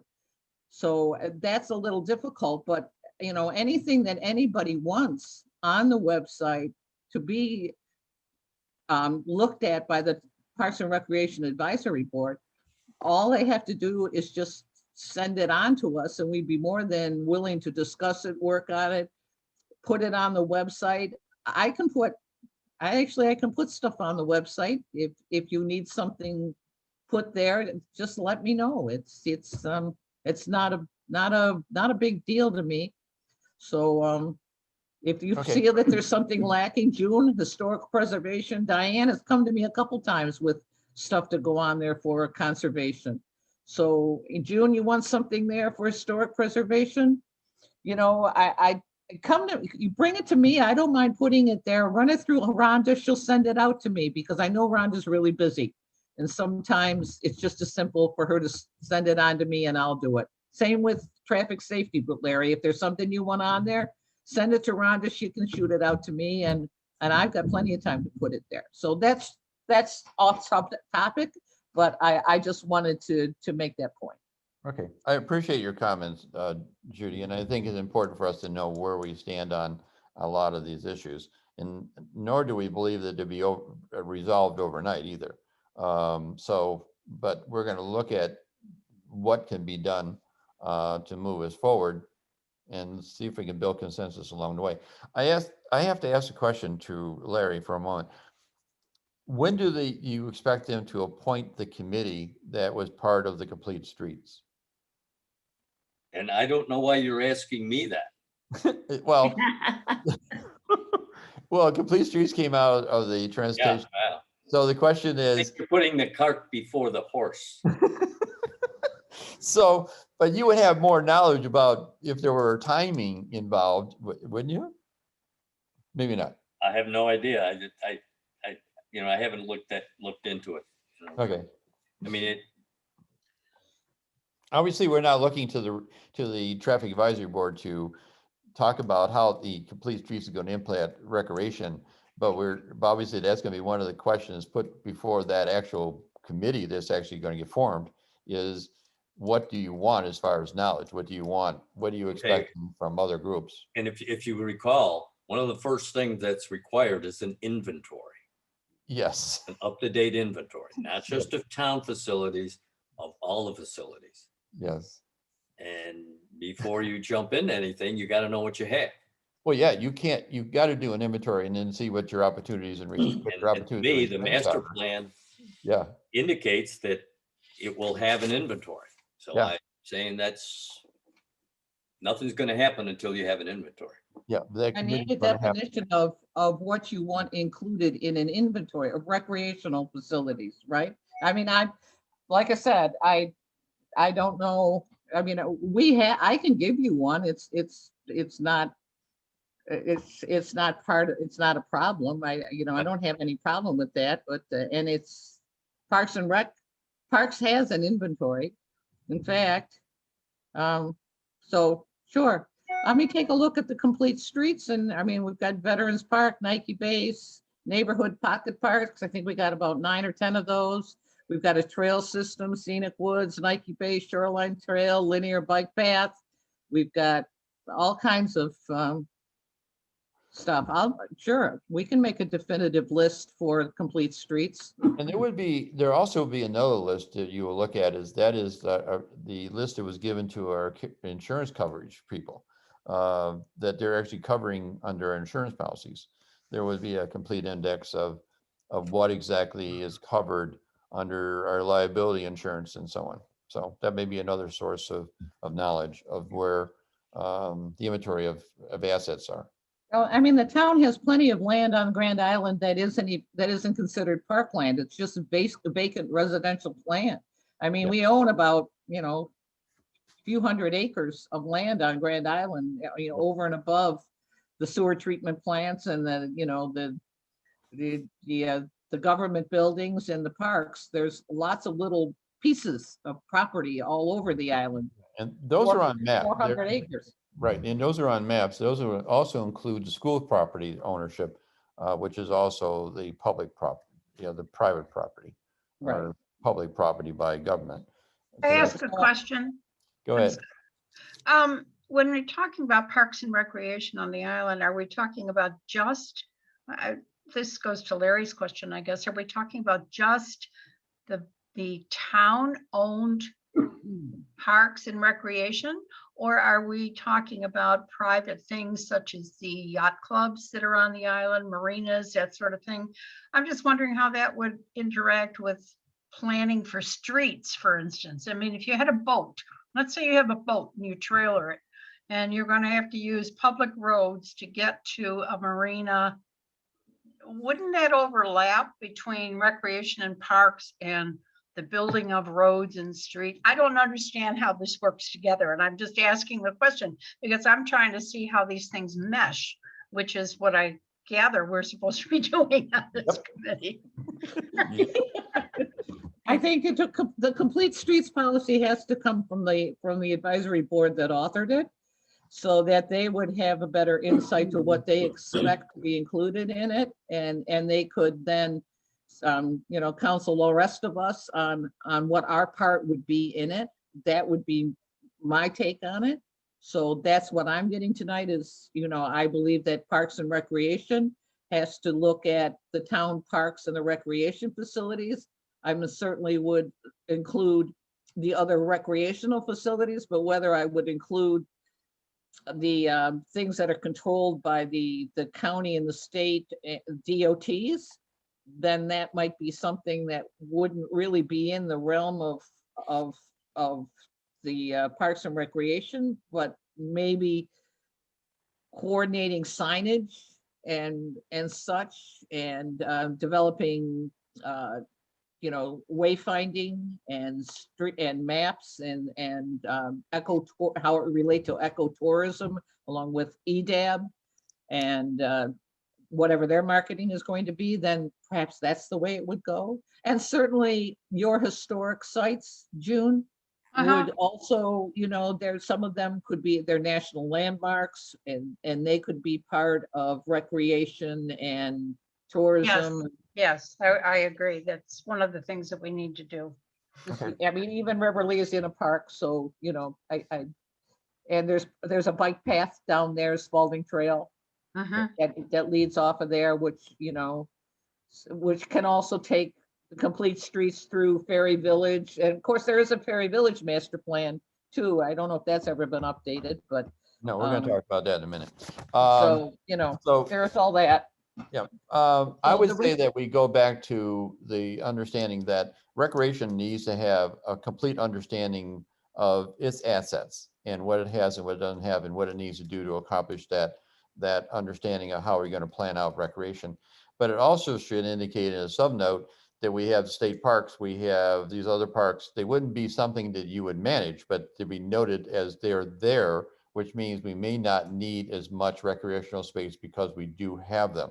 And I think that's what the plan of 92 pretty much implied, that if you look at the population and what kind of acreage we need per citizen, because that was part of the study, is we need for recreation for citizens. And then you take into account that you have 2 state parks, and then you have the golf courses, and you have the marinas. Therefore, we don't quite need as much recreational space developed. That's what the master plan of 1992 was actually implying. And therefore, that give credence to the town board taking the money or the planning board taking the money versus taking land, because it wasn't justification to start taking more land, because the issue is it should be left to be an asset to the development of itself, but take the money then and use it to benefit the community at large. And that's what happened with Scenic Woods, as I found out when I was talking to the Conservation Board the other night, is Scenic Woods was purchased from the land trust money that was received in lieu of land that would have been contributed to the inventory of open space or the recreational space of Grand Island. But I mean, having your own assets, meaning recreation having its own assets to what it wants to do and what it feels it wants to do, then if Complete Streets then is looking to do their objectives, they then can just work off your data, but you're not actually doing it for them. You're actually doing it for yourself. That's what I'm getting at. So here's where planning and us being a group talking about it, it shows that the left hand really needs to move, but it really needs the right hand to be moving as well to do their piece on what they're doing, not necessarily for the left hand, but for themselves, right? I mean, this is a good illustration of what we were trying to accomplish. So going off of that, leaving the item for a minute on the matrix, what is your pet peeve that you want to bring to the table? My pet peeve? Well, obviously our pet peeve is what we've been working on for the past 5 years, is to try to get some kind of a central recreational facility for the citizens of Grand Island. And my pet peeve is that we keep doing policies and writing stuff down on paper, and nothing ever comes off the paper. And that's my pet peeve. We've got more policies and plans and studies, and we keep doing them over and over again. Now, I understand that the comprehensive plan, it has a purpose, but sometimes I'll look at some of these policies that we've done, and we've got a social media policy. We've got a computer use policy. We've got an advisory board policy. We have a procurement policy. We have a complete street policy. We've got a climate smart policy. We've got this policy and that policy, and they're just sitting there. We've got plans that just sit there, and I guess my pet peeve is I wonder when I'm going to touch something that is a benefit to the whole community instead of a group of people that felt good because they wrote a policy. No offense, anybody. Right. Well, I think we all in this room basically share your sentiment, and that's why we're trying to make this into a commission, or asking for this to be a commission, because if you have a commission, you have the ability for longevity to accomplish long-term objectives, whereas right now the committee is appointed yearly and lives at the whim of the next election of the supervisor. I believe that we're moving down that road. I think what you're doing in recreation is good because you're talking and moving, but again, you need more support to accomplish your objective. Mhm. And I think that's why I was asking for you to come forward and make a report tonight, so we can actually identify what is holding you back from accomplishing your objective, and then seeing if we can come up with a way of moving you forward. And that also goes for every single board, the conservation board, even the traffic advisory board moving forward with complete streets. We're supporting them and accomplishing the complete streets. And it was important we do that. The next topic is going to be something that we're going to talk about, how we put the rubber to the road on looking at zoning. And that's been put on our plate. So I believe we're moving forward. We need to keep moving forward on trying to accomplish the objectives and put the pieces on the table that completes the picture that we wanted to accomplish. And the master plan is basically setting the framework. We just got to make sure it happens. And that's what this board's all about. I think the one thing that makes the Parks and Recreation Advisory Board different from any of the other advisory boards is that we actually have a Parks Department and a Recreation Department. So when we have to think about what we can do and what we have accomplished, we have to stay way up high. We can't start making, well, we think the town should do this. We have department heads that are there to make decisions like that and to move programs forward, to decide. We can make suggestions on what we would like to see, but ultimately, I mean, it's Joe that is putting the programs together, and it's the head of the Parks Department that is working on the park maintenance and how things are done in the park, and if there's problems there, how that's going to address through engineering and other things. We have to sit there and do the master plan and look at stuff, and it's a little difficult for us to stay at 30,000, 40,000 feet, Well, you have a grant of $125,000 that really started 8 years ago. Uh-huh. Okay, so this is a battleship that doesn't turn on a dime. No. Well, we've got to turn it real fast because we only got a year to do it, but I know. And COVID's kind of slowed us down quite a bit, and we do discuss it. And Joe has plans for it. It's just a matter of getting it done. I think it's real easy to spend $125,000. Trust me. I agree. I agree. Well, I want to thank you for your report. Anybody like any more comments to Judy? If not, I'm going to move on to the next one. This one's no less deep than all the other two we just got into, but this one I'm going to basically give you somewhat of an overview. And I'm going to talk to Judy June actually for a moment, because there's two things that's coming out of it. One is the town board, not town board, supervisor and this liaison in January came to us, and at the end of a discussion in the roundtable, it indicated that they would like us to pick up the gauntlet or pick up the anvil because it's so heavy, and start to look at us moving forward on the form-based code of actually transforming the town code into form-based code, which means be more illustrating as to what they would like to accomplish with the code itself, meaning give more pictures of what the code actually says. And the biggest problem is there's a number of things that we asked for in the comp plan that we felt were necessary for us to move forward to more modernize us or to be more accommodating for some things. One of them is mixed zoning, meaning in the business districts, allowing to have a building built that has business downstairs and apartments upstairs, right? And primarily that would be fitting within a hamlet area, that would be fitting in the town center area, and that primarily is the only two target areas that would be discussed. And on the docket, there's all kinds of these projects that are being created by the developers, which are very good looking, and the planning board likes them, and a lot of people are looking at it saying, my God, yeah, that would work perfectly in this spot. We don't have the zoning to do that. So one of the things that was asked of me was how would we accomplish that objective? And I have two ways of actually accomplishing it. And one way is we just turn around and sit down and take the code book and we just battle it out and turn around and come up with a brand new book and then do a wholesale, as I call it.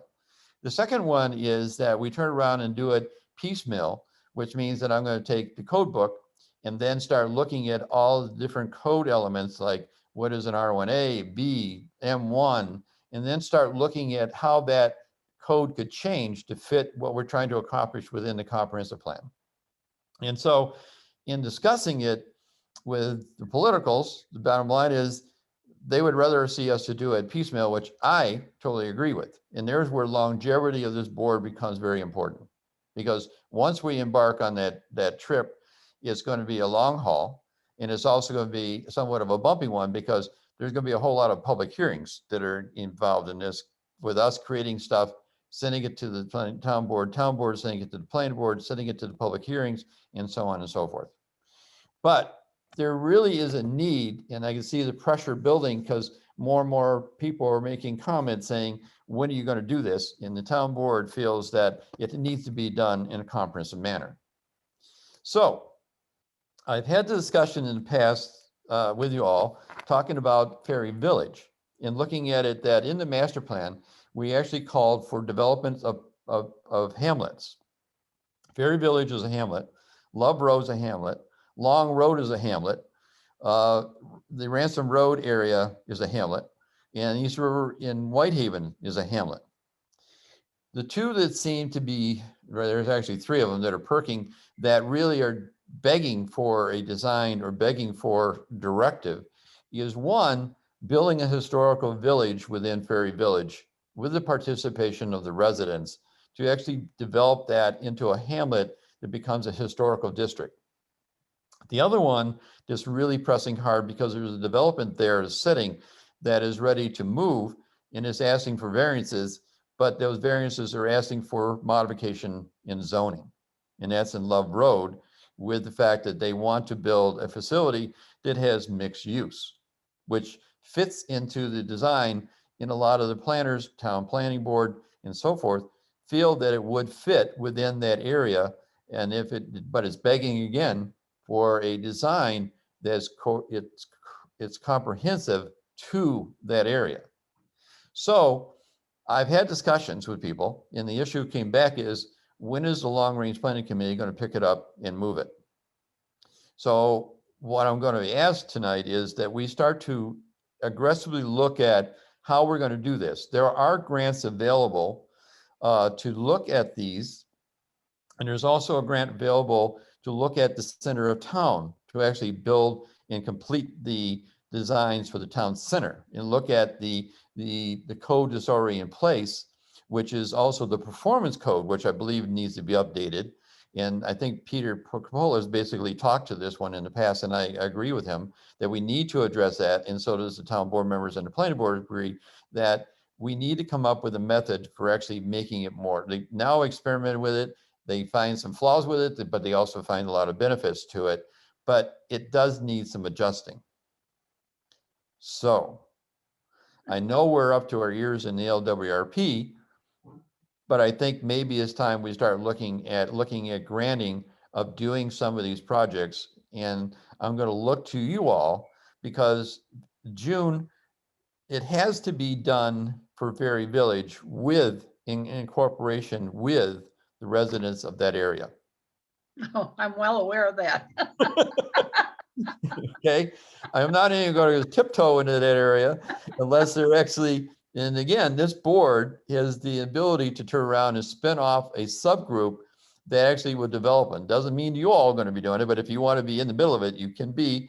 But it also, with the structure that was put forward for the commission then has the ability then to develop a committee to accomplish an objective, not just be itself to accomplish all of it, but it ultimately comes back to the full body for full review, and then goes on to the town board. But Ferry Village has one of those things is just, I think it would be easy. And I believe that when I've been searching and I've been talking to the planners and I've been talking to the county about where are the grants, and there's a CFA out there, consolidated grant applications that are out there right now that may allow us to get the funding to actually do these and bring the planners in to accomplish some of these hamlets. The two I would like to spin off of over the next few 6-8 months is one for Love Road and one for Ferry Village. But again, I would like to see us build a coalition of those two particular areas to actually accomplish those objectives. So I'm looking, yes. Jim, you know, as it comes to Ferry Village, and not tonight, obviously, but I suggest everybody go online and look up a area in Bradenton, Florida called Village of the Arts. I have been there a couple of times. It reminds me of Ferry Village and what they've done in that. Now, I'm not suggesting that we go exactly like that, but they took a historic area of Bradenton and made it so that it has to stay historic, you know, it has to relate back to the history of that area. And so, you know, as a starting point, maybe everybody could go online and look at Village of the Arts in Bradenton and get some ideas. I would certainly be happy to do that for the Ferry Village, you know, to look at it with that. I think you're right. I mean, one of the things we've been discussing is that historic districts, which is what Ferry Village is considered, or at least that's what the Preservation Board is considering it, would be named in a historic district. And then the goal for that would not only be to preserve the buildings that are there, but to have zoning opportunities then that would say, if you were going to build there, if you're going to change things there, that you need to follow certain rules that will keep you from changing the affect of the area. And that's what we would be looking for. Exactly. Right. You don't want to change the basic character. You want to Right. enhance it. Right, exactly. Yep. Well, June, I went away and I didn't get, you and I didn't get our meeting, but I'm ready to hand this over to you. Oh, goody. I don't know if you can see this book. Okay. but- Yes, a lot of reading. Fortunately, I'm a reading specialist. Isn't that lucky? So I do have we have a lot of legacy knowledge that we can play with, which wasn't there when we did the plan for Ferry Village in 1998. But we have a lot of history we can work with that basically would be a starting point for us having a discussion saying, well, they raised all this and this is what it is. I think it's a great starting point. I went through it myself and put myself to sleep, but I think it'd be a great starting point. So I need to meet with you to actually do that. Okay. My question to the group, and I'm thinking that maybe I just put something on the plate that would scare you all away from the committee.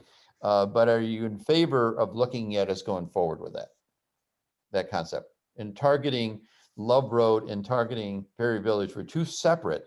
They're separate. They're not the same. Two hamlets that would be put out for a bidding study to actually develop their hamlets and develop the code to make them happen. Those codes could also be used for other hamlets that would have similar things. So if we develop a code for, say, that had mixed use in it, obviously that code would fit if it fit into the hamlet, if that is where that hamlet would want to go. I mean, the funny part about the hamlet was they felt that the master plan was calling for these hamlets, and they're envisioning that all of the hamlets would be identical, and they're not.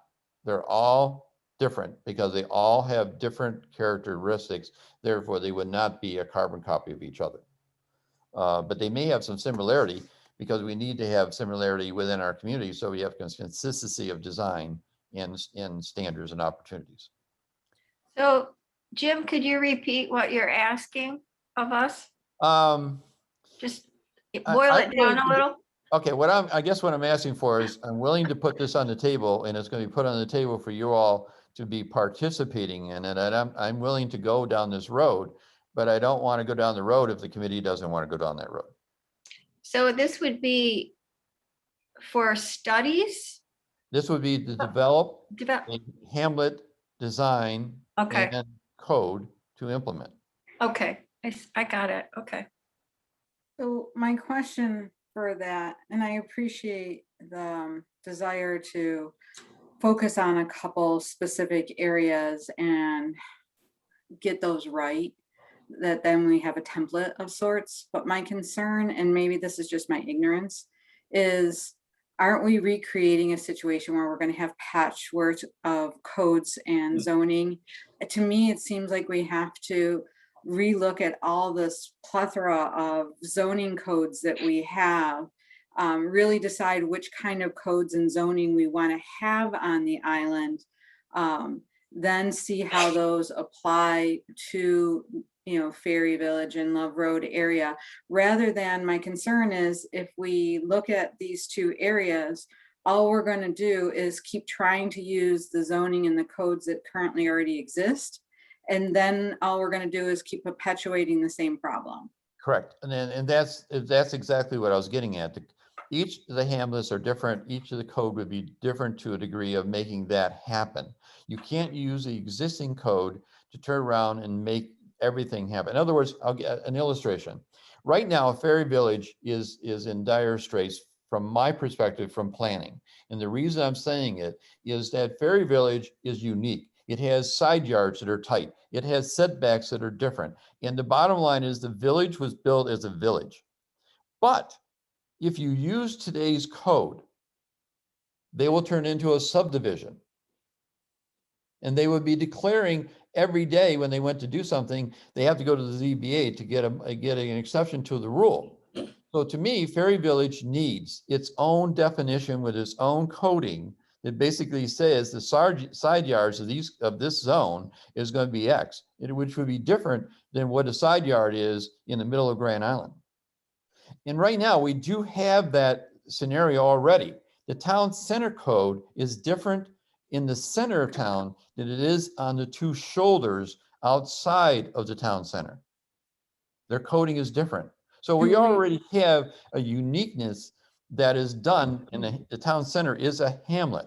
And that hamlet basically already has a performance standards that are applying to it, meaning roof lines and setbacks and road setbacks with fencing and screening and so on and so forth, which doesn't apply anywhere else on Grand Island. But also you look at your R1A code versus your R2 code. They're different with different setbacks and different values. So you already have that. And that's what we're talking about when we're actually talking about changing the code. But building a hamlet is basically building a self-sustained environment that's unique to itself with its own code to make it happen. And that would definitely be the case in Ferry Village, because you have small lots that houses are on, and if you're going to retain the historic feel of that area, you can't have somebody come in and build a 3-story house with verandas and taking up 3 or 4 lots to do that. It just doesn't fit into the area. So it would require its own set of zoning laws for a specific portion of the island. Exactly. Got it. All right. Does that I make understand. No, that makes a lot more sense. I was just concerned that we just turn into this whole hodgepodge of, you know, codes in different places. And, but taking into consideration that each hamlet might have a unique circumstance, that would eliminate then people asking for variances all the time. correct? Yeah. Okay, got it. Correct. I mean, this is an awesome step off, because right now we're talking about the things we're doing. Let's be only looking at implementing the comprehensive plan. We're doing the LWRP, and then we're going to be looking at how to implement that. But the issue comes down to, though, is this is looking at, we've asked for it in the comp plan. The question is, like Judy said, is it a document sitting on a shelf, or are you actually going to take steps to make it real? And this is where you step off and start to make it real. And if you don't change the code, if you don't change the rules, the planning board can only follow the rules. They only follow the code.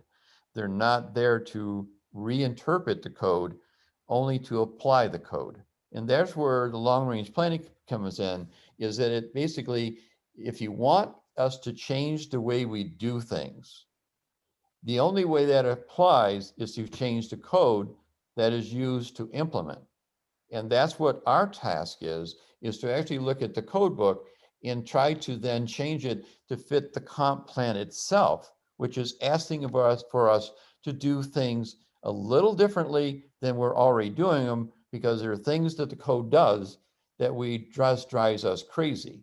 And that means we have cookie cutter lots. We turn around and have the same setbacks. We have the same building configurations. And the developers come forward and say, here's our concept. The planning board looks at it and says, it doesn't meet our code. That means you can't do it. You want to do mixed use. Well, code doesn't say you can do it. Therefore, you can't do it. To go to the ZBA and ask for them to do an exception on a mixed use or use of property is a major document.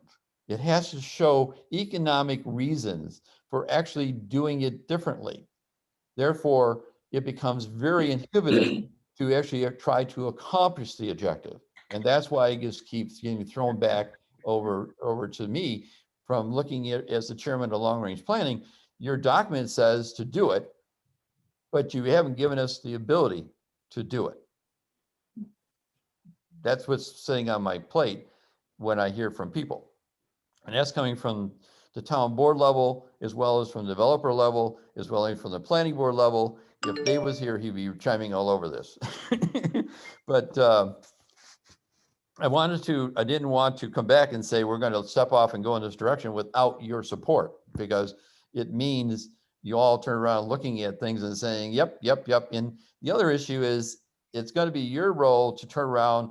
And if we build a separate group to actually look at it, but your also role is to assist in helping to develop that grant that's actually going to allow us to do it, because it's going to be your recommendation to move forward. It's going to be us putting on your table for you to review what is the scope of work we want to accomplish. And that's going to be your participating part in it. I'm Well, okay with that. I'm I a get it. former grants officer for the federal government, so I would love nothing better than to help write what we want to do with a federal grant or any other grant for the Ferry Village area and or Love Road, but Ferry Village in particular is my interest. All right. June, is there something you haven't done? I'm trying to retire, but you see how well I've done that. Eric, what do you think? So I don't know much about Ferry Village. I've spent a lot of time there in the last few months. I actually took my family through a walk there, just trying to get and it seems very by itself secluded small neighborhood, right? So from a Chamber of Commerce standpoint, and as a resident who hasn't been lifelong here, I get history. I'm a history nerd, so I like to look back at. But when I walk through it and see it, I don't understand what the fuss is. I think that's part of the problem with Ferry Village. It just looks like a forgotten place on the water with people who like to boat to me, and people who don't want to be around other people. So that's the impression I get, right? So I wonder how we draw others, what we have to change and what that's going to look like. I don't have a vision. And I'm such a visual person. I'd love to see a sketch or a rendering or a narrative. I'd love to read about what people vision it being, for me to get a better grasp of it. Okay. Hi. Okay. Hey, Pete, you're coming in at a great time, Pete. But I guess, that brings to my point, you bring into my point, one of my points right there is that it is a unique community. It is a village that has history, and even people who live on Grand Island don't know its history and don't understand its value. I mean, I'll be honest with you. I went to Ferry Village the other day to drive around and take pictures. And so I stood at the end of streets and took pictures and stuff like that. Before long, I think I attracted some people looking at saying, what the hell is that guy doing here? And when I started to move around, I realized that I picked up a caravan of people that were following me in their vehicles. I believe it.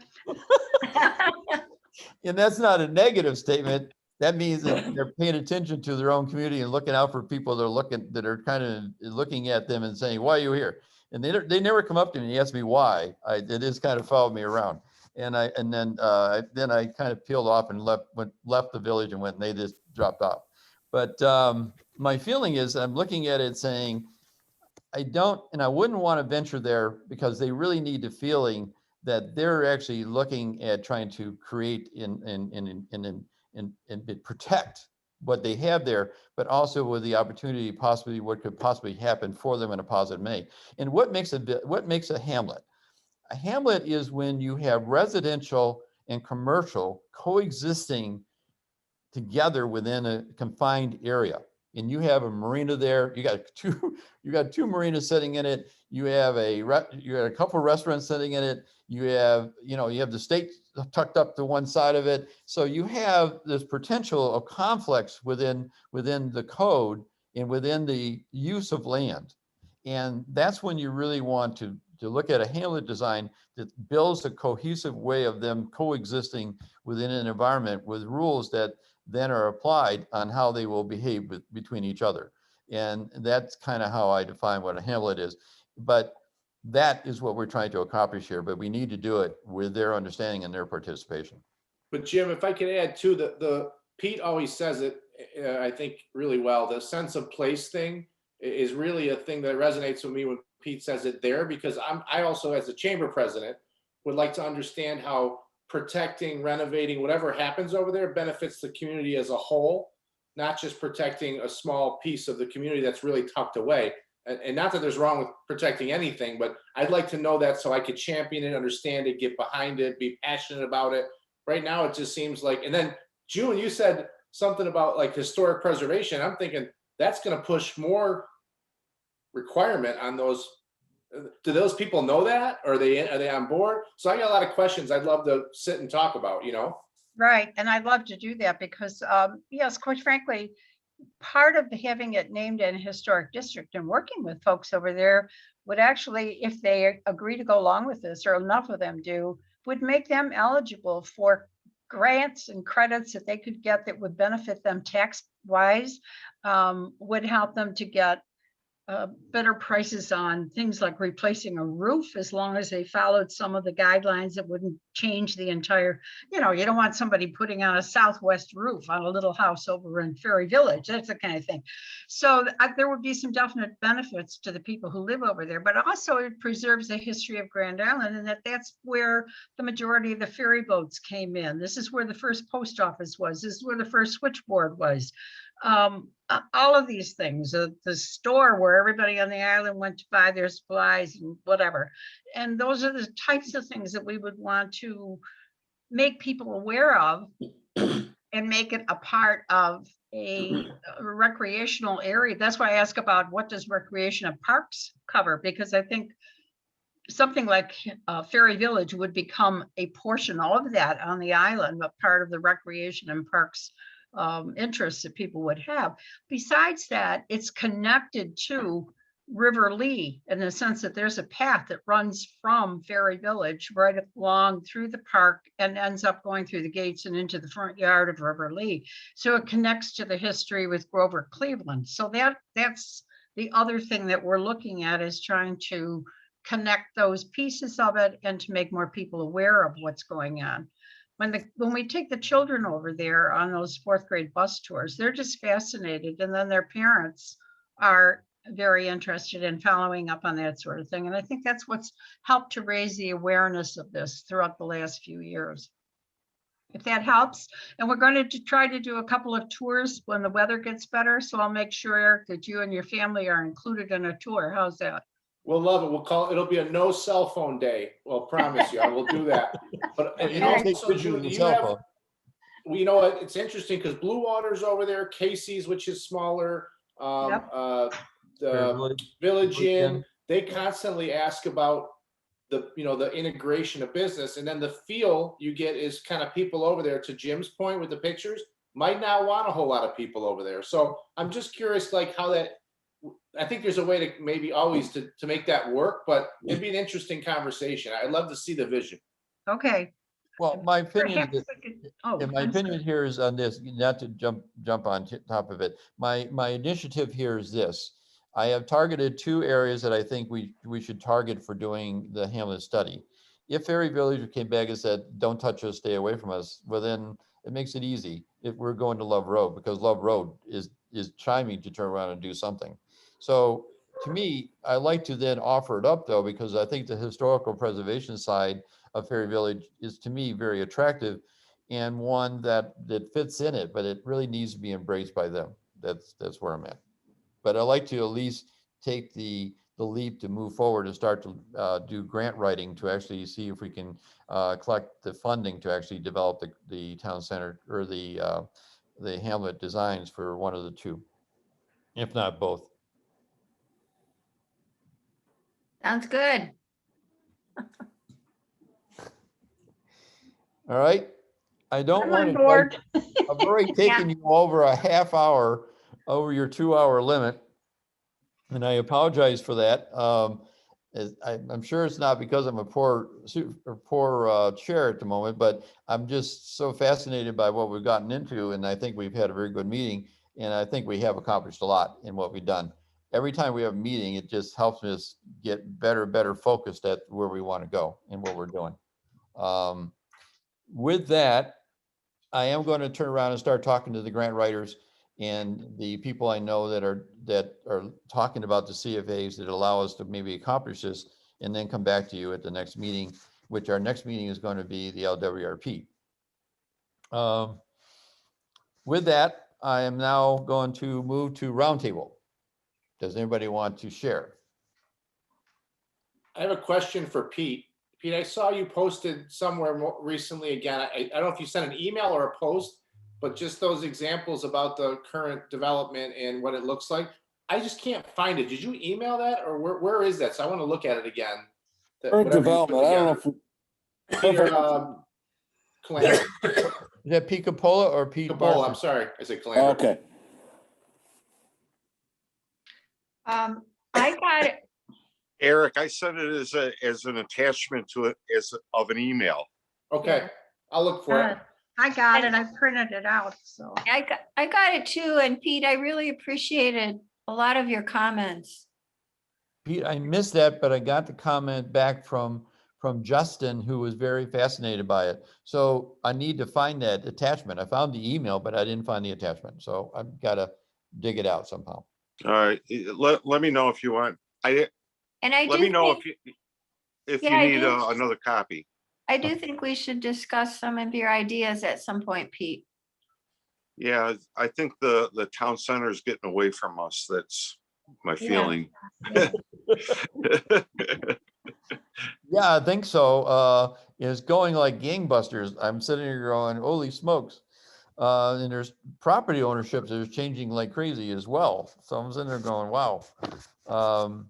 There's a new happening, as far as I know, on the corner of Webb, which is next door to Marston, on the boulevard, that's been sold, and I believe is going to be attached to the property behind Marston. Is that right, Pete?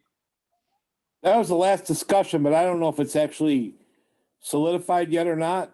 There was discussion. I got a confirmation. It was solidified.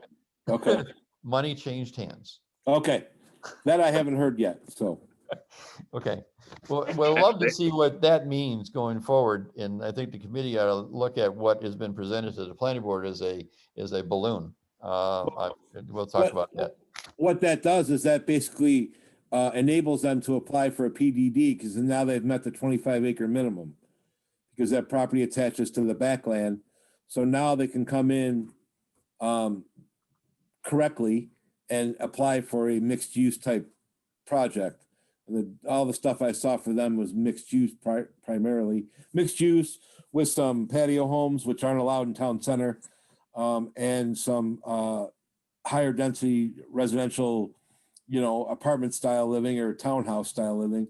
So a little bit of a mix of everything, but none of that was achievable without a PDD status. So I think that's probably their next move. Got it. Okay. I look forward to maybe getting that in front of us. Pete, we did modify the document again for the commission. So we're going to clean it up and send it around. And there was some clarification, which were really good clarifications to it that helped us better tune in on what we wanted to actually say. So that's going to come to you in a fairly quick mode. And then the committee would like to see it put to the town board or put to a workshop. I will start sharpening my axe now. Yeah, you better. And Rhonda will be passing it on to you, but we'll get it cleaned up as best we can at this point. Okay, that's fine. And get it to you. Okay. So I had feel something bad. come across my desk for Rhonda. It's Oh, good idea. From all of us. yeah, I can't believe you're sitting here on this stinking call on your birthday. God bless you. Happy birthday, my friend. You're a Yes. trooper. Thank you. That's what I was just putting in the chat after I saw the happy birthday. What a way to spend your birthday. Yeah. Yeah. I'm not Such gonna a lot. miss 3 meetings in a row. That's why I put it out there for everybody, Rhonda. I wanted everybody to know what a sacrifice you're making tonight to be here with us. Thank you, Judy. Uh, All Yeah. right, anything else on roundtable? I don't No, really know I- what the roundabout because I wasn't here. Well, I would like to say the cleanup, we had a cleanup that went really well. And we've decided to do a second one in September, a fall cleanup we're gonna try to do again.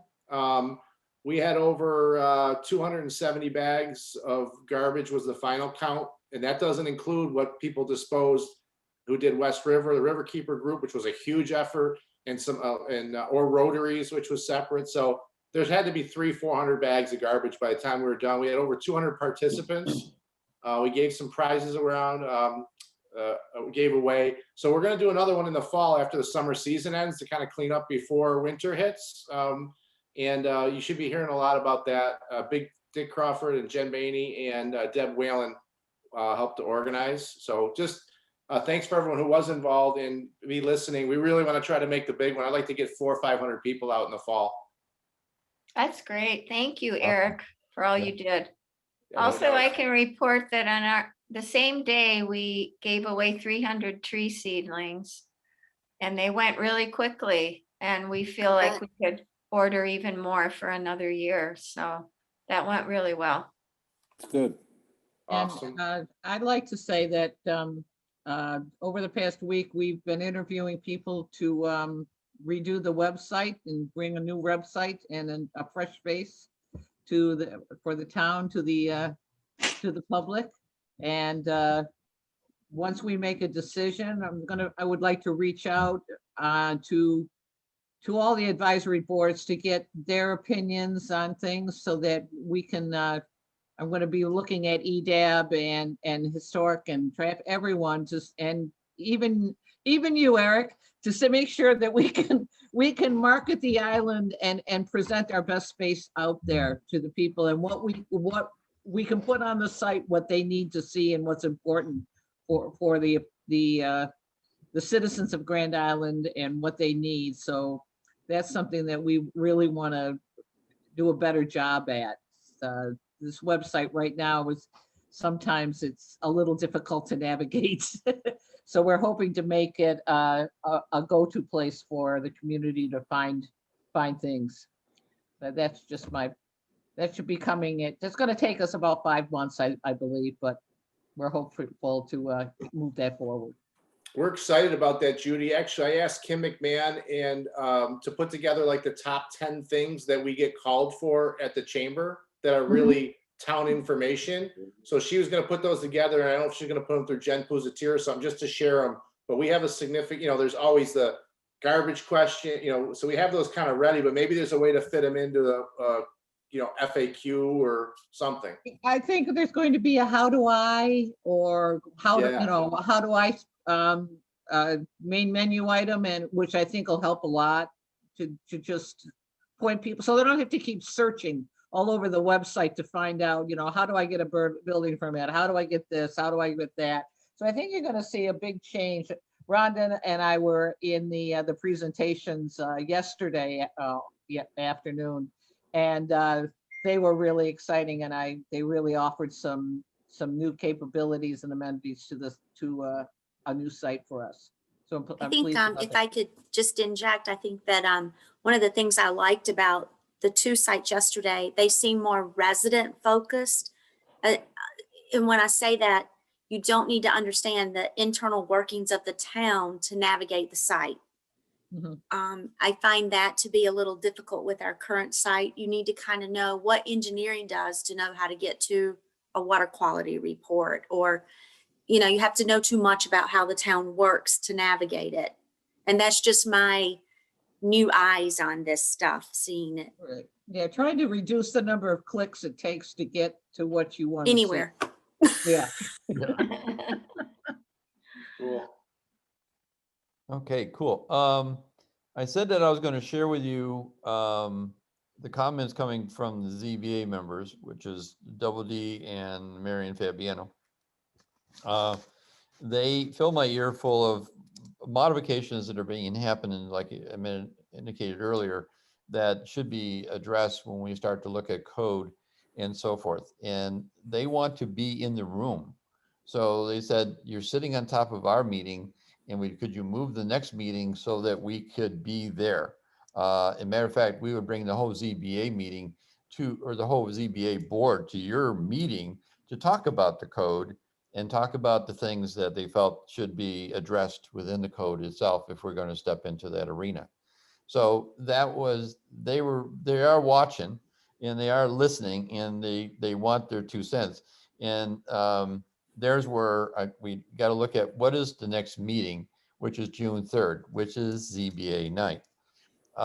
Wednesday seems to be the good night, or Thursday seems to be a good night to meet.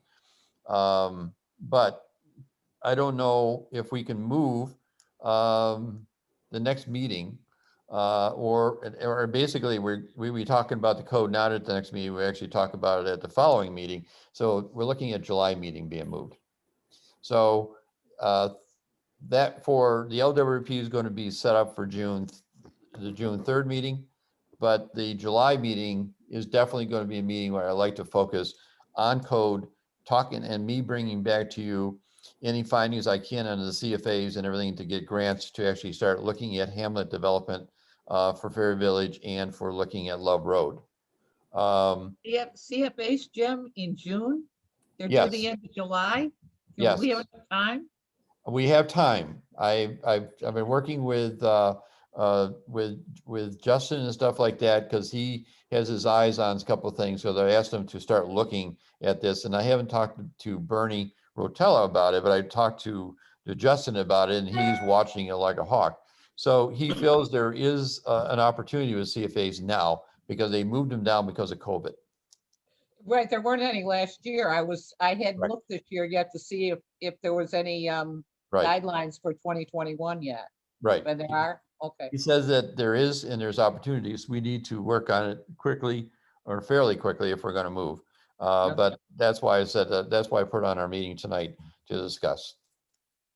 And then by July, I'll come back with an answer on what we feel what is possible. Okay? So Jim, do you still want me to report on? July was set as a time that I would report on what the conservation board's been doing in Yeah, terms of the matrix. And it'll fit because I'm also looking at something for you. Okay, okay. It'll fit. So are we gonna try to change the night of the meeting? Is that what you're suggesting? In July, not In July? not June. We'll leave June as it is to finish up the because the June meeting should be hugely packed with LWRP because they're finalizing the book to be able to send it off. So they're kind of pulling all the pieces together. So that meeting should be pretty packed up with nothing else but LWRP conversation. Okay, Okay, maybe an update from me, but primarily it's going to be LWRP. So In we June, would have normally met on July 1st, which would have been the Thursday. So to back it up would be to do June 30th. So we'd have 2 meetings, or you have to go to July 7th, which would be a Wednesday if you're looking to move it to a Wednesday for that month. That's a good point. Rhonda, is there another organizational meeting on June 30th? Another committee? That's the last Wednesday. I think Wednesdays, I don't have my book with me Last here. Thursday. no, it's not a Thursday. It's a Wednesday, right? Wednesday. So What is last Thursday? That's the last Thursday is the 24th and the conservation board meets then. Yeah, so that means it would be June 1st, right? June 1st? July 1st. I mean, July 1st. That might not be a good time to be trying to pull a lot of people together because of the holiday. I would that's agree. what I was just thinking. Yep. All right, let's think about that date and then we'll try to navigate around it, and I'll work with you all to do that. Between now and if you got time between now and within the next week or so, I can meet with you to turn around and transfer the files I have with you. Okay, that would be fine. I have house guests for 2 weeks, but I can work around that. Okay. You and I. Invite them, Pardon? invite them. No, they're gonna build a fence for me. I don't want them doing anything else. Oh, gotcha. Wow, that's a house guest for you. All right, if there's nothing else for the good of the order, I'll entertain a motion to adjourn. So move. Second. Second, all in favor? Aye. Bye. As always, it's always an honor to be with you all, and I love being with you all to do the things we do. So My I look forward pleasure. to our next meeting together. Good night, Okay, everybody. Bye, everyone. thank you. Good night, everyone. Night. Jim, could we talk in the morning just to finalize the things that you want to go out to the group? Yes. Yep. Okay, perfect. I might slide out early tomorrow. Okay. Want to find me? You'll find me over at the Glopper Park selling flowers. So if you Okay, just so I make sure I get everything out to the group that we we'll talked talk about. for sure. Okay. And Okay, thank Rhonda, you. Rhonda, go celebrate your birthday tomorrow night. I think that's what we're gonna do. That's why I might slide out a little early. Okay. Yeah. That a girl. Thank you, Diane. Birthday, Rhonda. Thank Happy you. birthday. Thanks, Deb. Hey, All right. Jim, see you over there buying flowers. Oh, good. Come on down. Yeah, we're coming over. You gave us a good